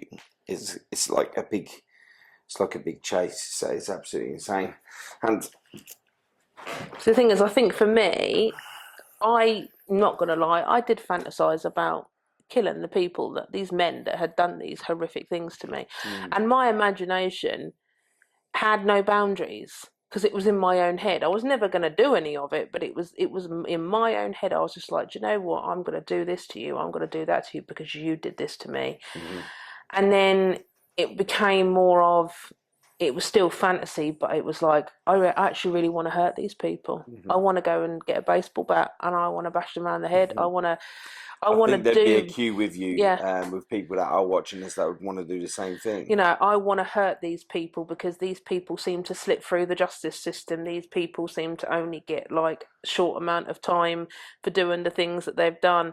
And that's when it then really became prevalent to me that was why I went into being a dominatrix, because it was a way of releasing my anger without, even though I was obviously hurting people, it was hurting people with consent. I wasn't going out and just picking some random person and then just beating the living crap out of them for the sheer hell of it. So doing that job was at the time a very therapeutic thing for me because it allowed me to get that anger out. And over the years, I found different ways of being able to do that. I mean, it was only a couple of years ago, my microwave broke, and it was like, I took it down because I had it on like brackets that you have on the wall to try and save worktop space. And as I took it down, because obviously I'm a bit short, and this was quite high up because my dad had put up. My dad's not over 6 foot tall, so when he puts something up, it's like nearly touching the ceiling. And so, of course, when I grabbed him, because it was heavy, it kind of banged my head. And it then sent me straight back to a moment where my eldest's dad had grabbed me by the head and smashed it into a microwave. And that sudden burst of anger came back. And I was just like... Put me back on the books. Yep. I need to go and flog and somebody. then it was literally like, I then grabbed a hammer out from underneath my sink and I took the microwave, broke a microwave outside, and I just smashed the living shit out of the microwave in the garden. Yeah. And afterwards, I was just like, I kicked it. I was like, fucking take that, you cunt. I walked off, even though it was an inanimate object. The gratification that I got from letting my anger out on an inanimate object that wasn't going to talk back to me, that wasn't going to go and report me to the police, that wasn't going to do anything to inflict anything back on me, but essentially just sit there and take whatever that I was doing to it. That's what, for me, gets me through some really bad times is and I do still do it now.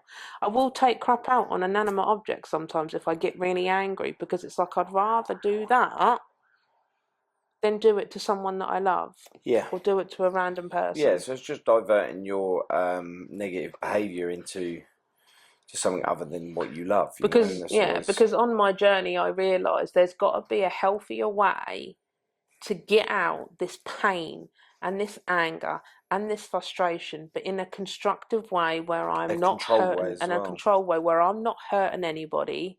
Bondage. Yeah, it is the answer. There you go. Yeah, no, I think you found your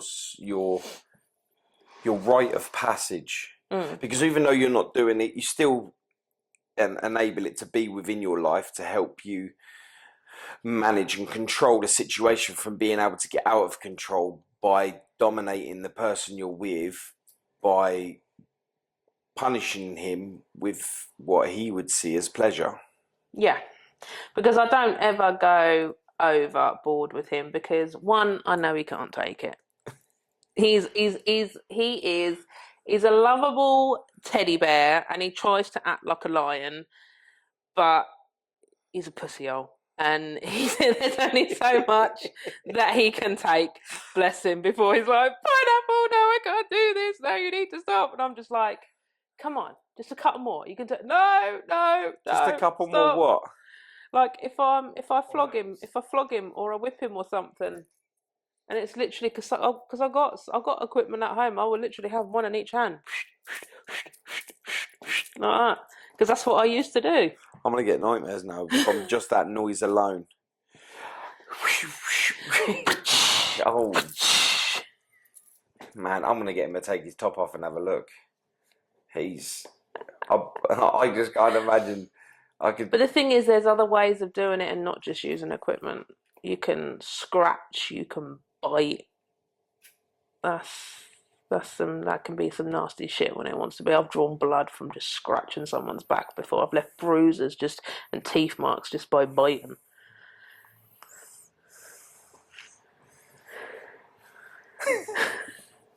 I mean, I don't think I'll ever go to the extremes with my partner that I've done in the past. I don't really envision myself sitting him in the bathtub and pissing and shitting on him and letting him wank and all that. I don't think I don't think he'd ever go to those extremes.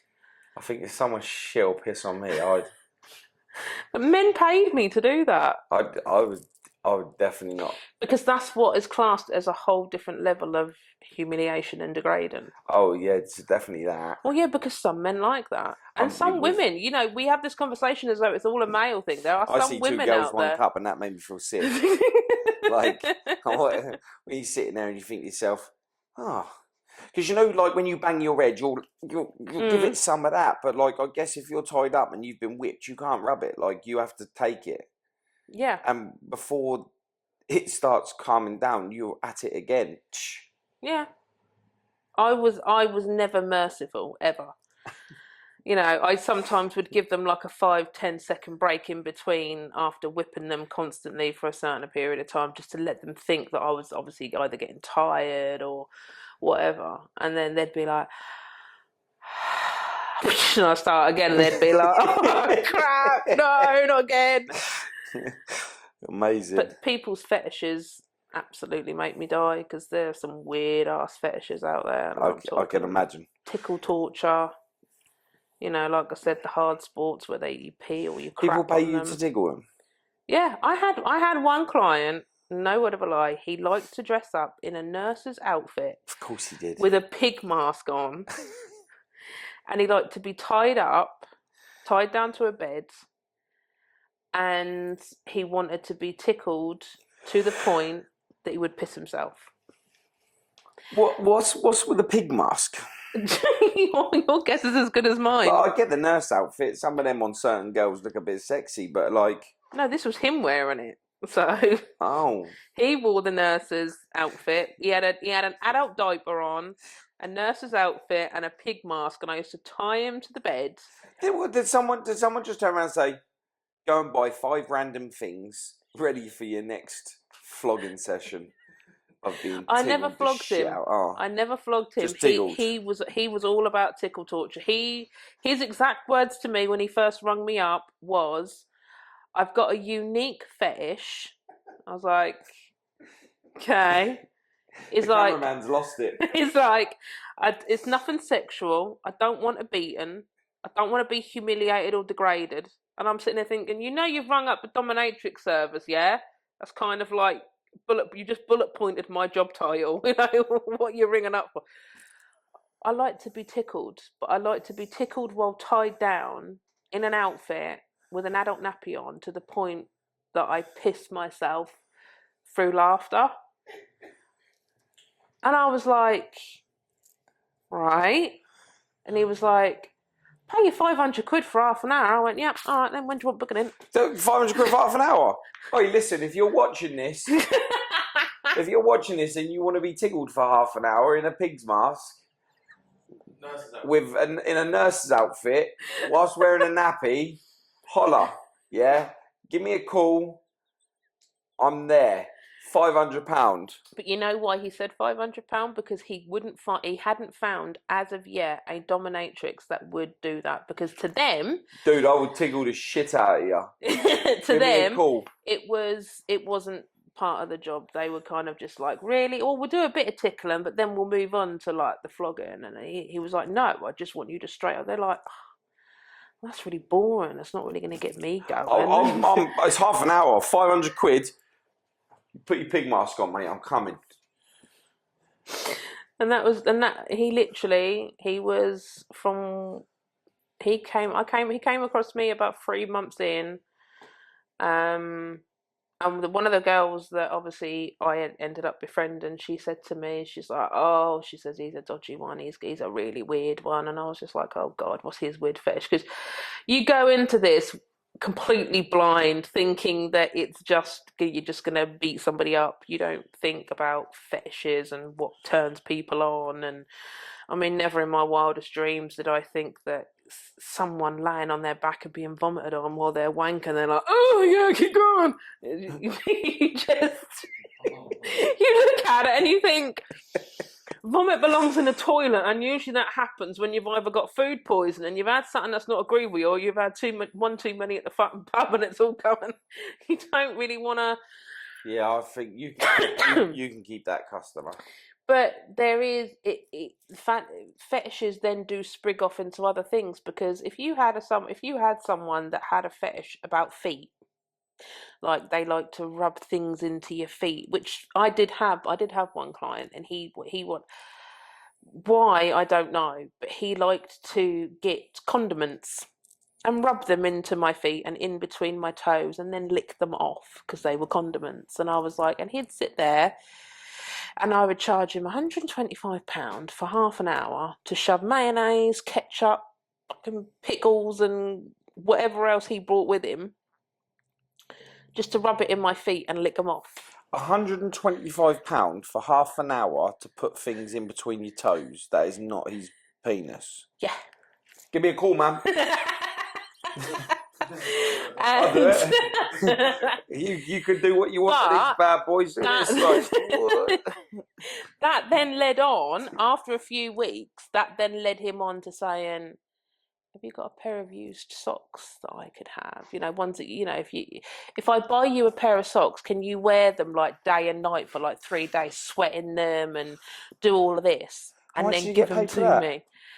It was, I turned around and said to him, I was like, yeah, I'll do that. I said, but it'd be 50 quid once I've worn them and given back to you. I was like, you can buy the socks. I will wear them for a couple of days. I will sweat in them. I will do whatever you want me to do in them. Now, if I tell you what, if I had to wear me socks for more than 1 day, you'd definitely pay me more than 50 quid. Like, Yeah, but the thing is, when you're not really doing much, I mean, because you've got to think this was at a time in my I'd life just where put I the didn't socks on have, me dog and let the dog walk around when I with them. didn't have children, where I didn't have responsibility. So, you know, and I was making that sort of money that I could just afford to lounge around and just flip and not do anything.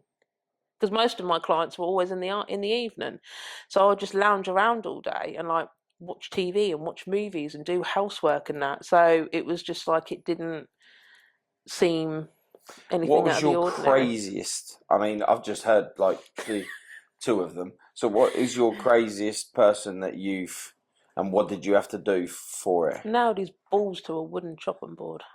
Oh yeah, I remember you. Wow. So, so, okay, tell us about this. Right.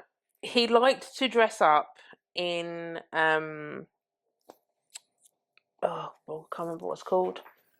My mind's gone blank on what it's called. Latex. He liked to wear a woman's one-piece latex suit with the hole cut out where his balls and his knob were. And then he wanted to be tied down, covered in whipped cream. And then he had a what we call a head box, which is where you put their head in, and there's a little opening at the top, but it's padlocked, so they can see out, but they can't, and they can breathe and everything. But their heads, they can't get it out of the box unless you unpadlock it. Most of the time, head boxes are used for when you then tower down over them and you piss or shit on them. That's what head boxes are used for most of the time. But this was what he wanted.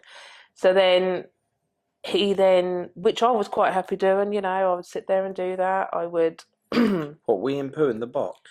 I'd wee on him. Yeah. I'd get stage fright. I would.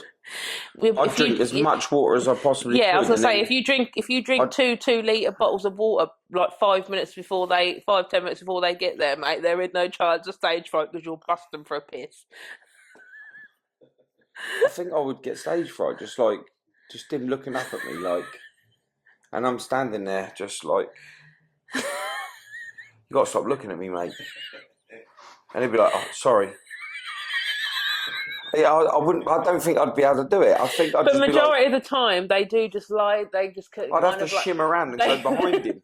They close their eyes, just And wait. just watch him. The thing is, they 9 times out of 10 people that have that fetish, they close their eyes and they anticipate it, and they're like getting really like excited because they know it's coming, so they close their eyes in anticipation, and then. Sometimes, I mean, I used to be a wind-up merchant where I would start and then I would stop midstream, and then it'd be like, Girls got powers. and then it'd be like, and then I'd start again, and then I'd stop, and then I'd stop completely, and then come away from where I was, and I'd go like to the foot of the bed or something, and then they would think that that was over and that they weren't going to get any more, and then I'd do something else, and then I'd come back and tower over them, and then completely empty my bladder on them, like it just went, whoosh, you know, like a water balloon. And they wouldn't expect it. It's like the anticipation would excite them more than the actual act itself. Disgusting. I didn't care. I was getting 9 times out of 10. I was getting paid 150 quid an hour. It did not faze me at all. Yeah, I mean, for sure. Like fucking, I get it. Like people out there, they. But going back to this other guy, with the balls now. Yeah. So once I'd got him in a headlock in the head box, and then I'd done all the whipped cream. I don't know why he had this fascination with all these different components, because it really baffled me. He then, after a couple of sessions, then said, I don't know if you're like trained in anatomy or anything. And I was like, oh God, he's going to be a geezer that now wants to be shat on or something, isn't he? He's going to go from piss to shit or vomit or something, and I'm going to be like, no. He's like, I really love having my scrotum bag stretched and then have it like pinned down like it's restricted. And at first I thought he was talking like a clipboard, and like the little black clips that you get to flip and hold papers on them and that. I thought he meant like fucking stretching them and clipping them on or something. And I was just like, yeah, we could do that, we could do that. He's like, nah, you can't want it nailed down. I went, you what? He went, yeah. He went, I want it nailed down, and then I want you to flip the board over, and then I want you to stand on top of it and jump up and down on it. I said, while you're in this latex costume with your head in a box covered in piss and whipped cream. He was like, yeah. What the fuck? And he was like, but also I want my hands and my feet handcuffed together as well. So there's like no escaping me. I can't get out of anything. I can't stop you. Freak, And I was like, well, let me look into this. And obviously I spoke to one of the girls, and she was like, oh, it's pretty simple and this, that and the other. And she's like, technically if it goes wrong, it goes wrong. She says, because they'll just stumble into A&E and say they've done it to themselves, or they've got too handy with a nail gun, it's fine. They won't drop you in it. And I remember being so nervous about doing this, because I was like, oh my God, what if I hit a vein? What if I hit a ball? What if I burst his ball and I flip it over and start jumping on it in my stilettos or something? Oh like, my God. what if this goes really wrong? And then I remember doing it, and then I was just like, yeah, I'm not doing that again. The anxiety and the pressure, if that had gone wrong, I was like, How much did he pay you for that? I got paid $850 for that. Did he come? Yeah. He come? At what point? When you was nailing it in? When I pulled the nails out. Wow. So after I'd done his hand and his feet together, and I had him laying on his back, and I had his head in the box, and I'd covered him in this whipped cream, I'd stretched out his scrotum, nailed it round, flipped the board over, and I had like stilettos on, and I jumped up and down. I flipped it back over, pulled all the nails out, and as I pulled the last nail out, it went, and it just went, and I was like, okay.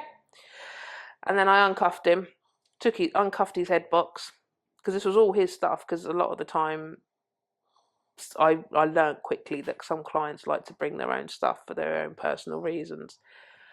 And he just like, I was just like, he's like, money's on the side. I was like, okay. And I literally just flipping changed out of my shoes into my flats. I literally chucked on my tracksuit over the top of what I was wearing, grabbed the money and walked out the door. I was like, yep, see you later, mate. That's pretty crazy. That is pretty crazy. But it was at that point that I realised that I couldn't do something that extreme, because I mean there are a lot of them out there. Are a lot of dominatrix out there, and I've seen documentaries over the years and this, that and the other, and a lot of people nowadays like a lot of medical play, which requires them to get certain licenses and certain degrees. Some people like to have needles shoved through their nipples, and through their scrotum bags, and they like to have equipment put down their pee holes and have their pee holes stretched, men do, or have speculums put up their arse and their arseholes stretched. And it's like, but you've got to have Friday night. It's Friday night for you. That's Friday night. Yeah. Wow, I'm blown away by it all. And I think we definitely need to do a part 2 on. I had a feeling you were going to say that. Yeah, on more of these stories, because they're pretty insane. It's pretty insane. But from your childhood story, I can see why you did what you had done with going into being a dominatrix and progressing your life to a more positive understanding of what you're able to handle and how you are managing to take back control of your feelings. And that's absolutely amazing.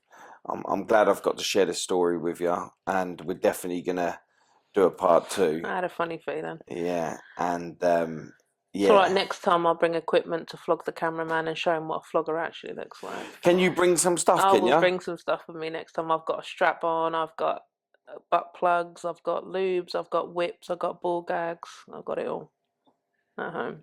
You got any numbing cream? You're the tattooist, you should have that. Oh my God.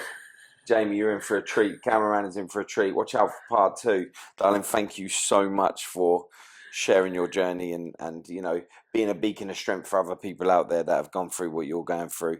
You know, Dominatrix is not everyone's bag, but, you know, just know that there is a way of being able to take control of what you've once lost, and that's yourself.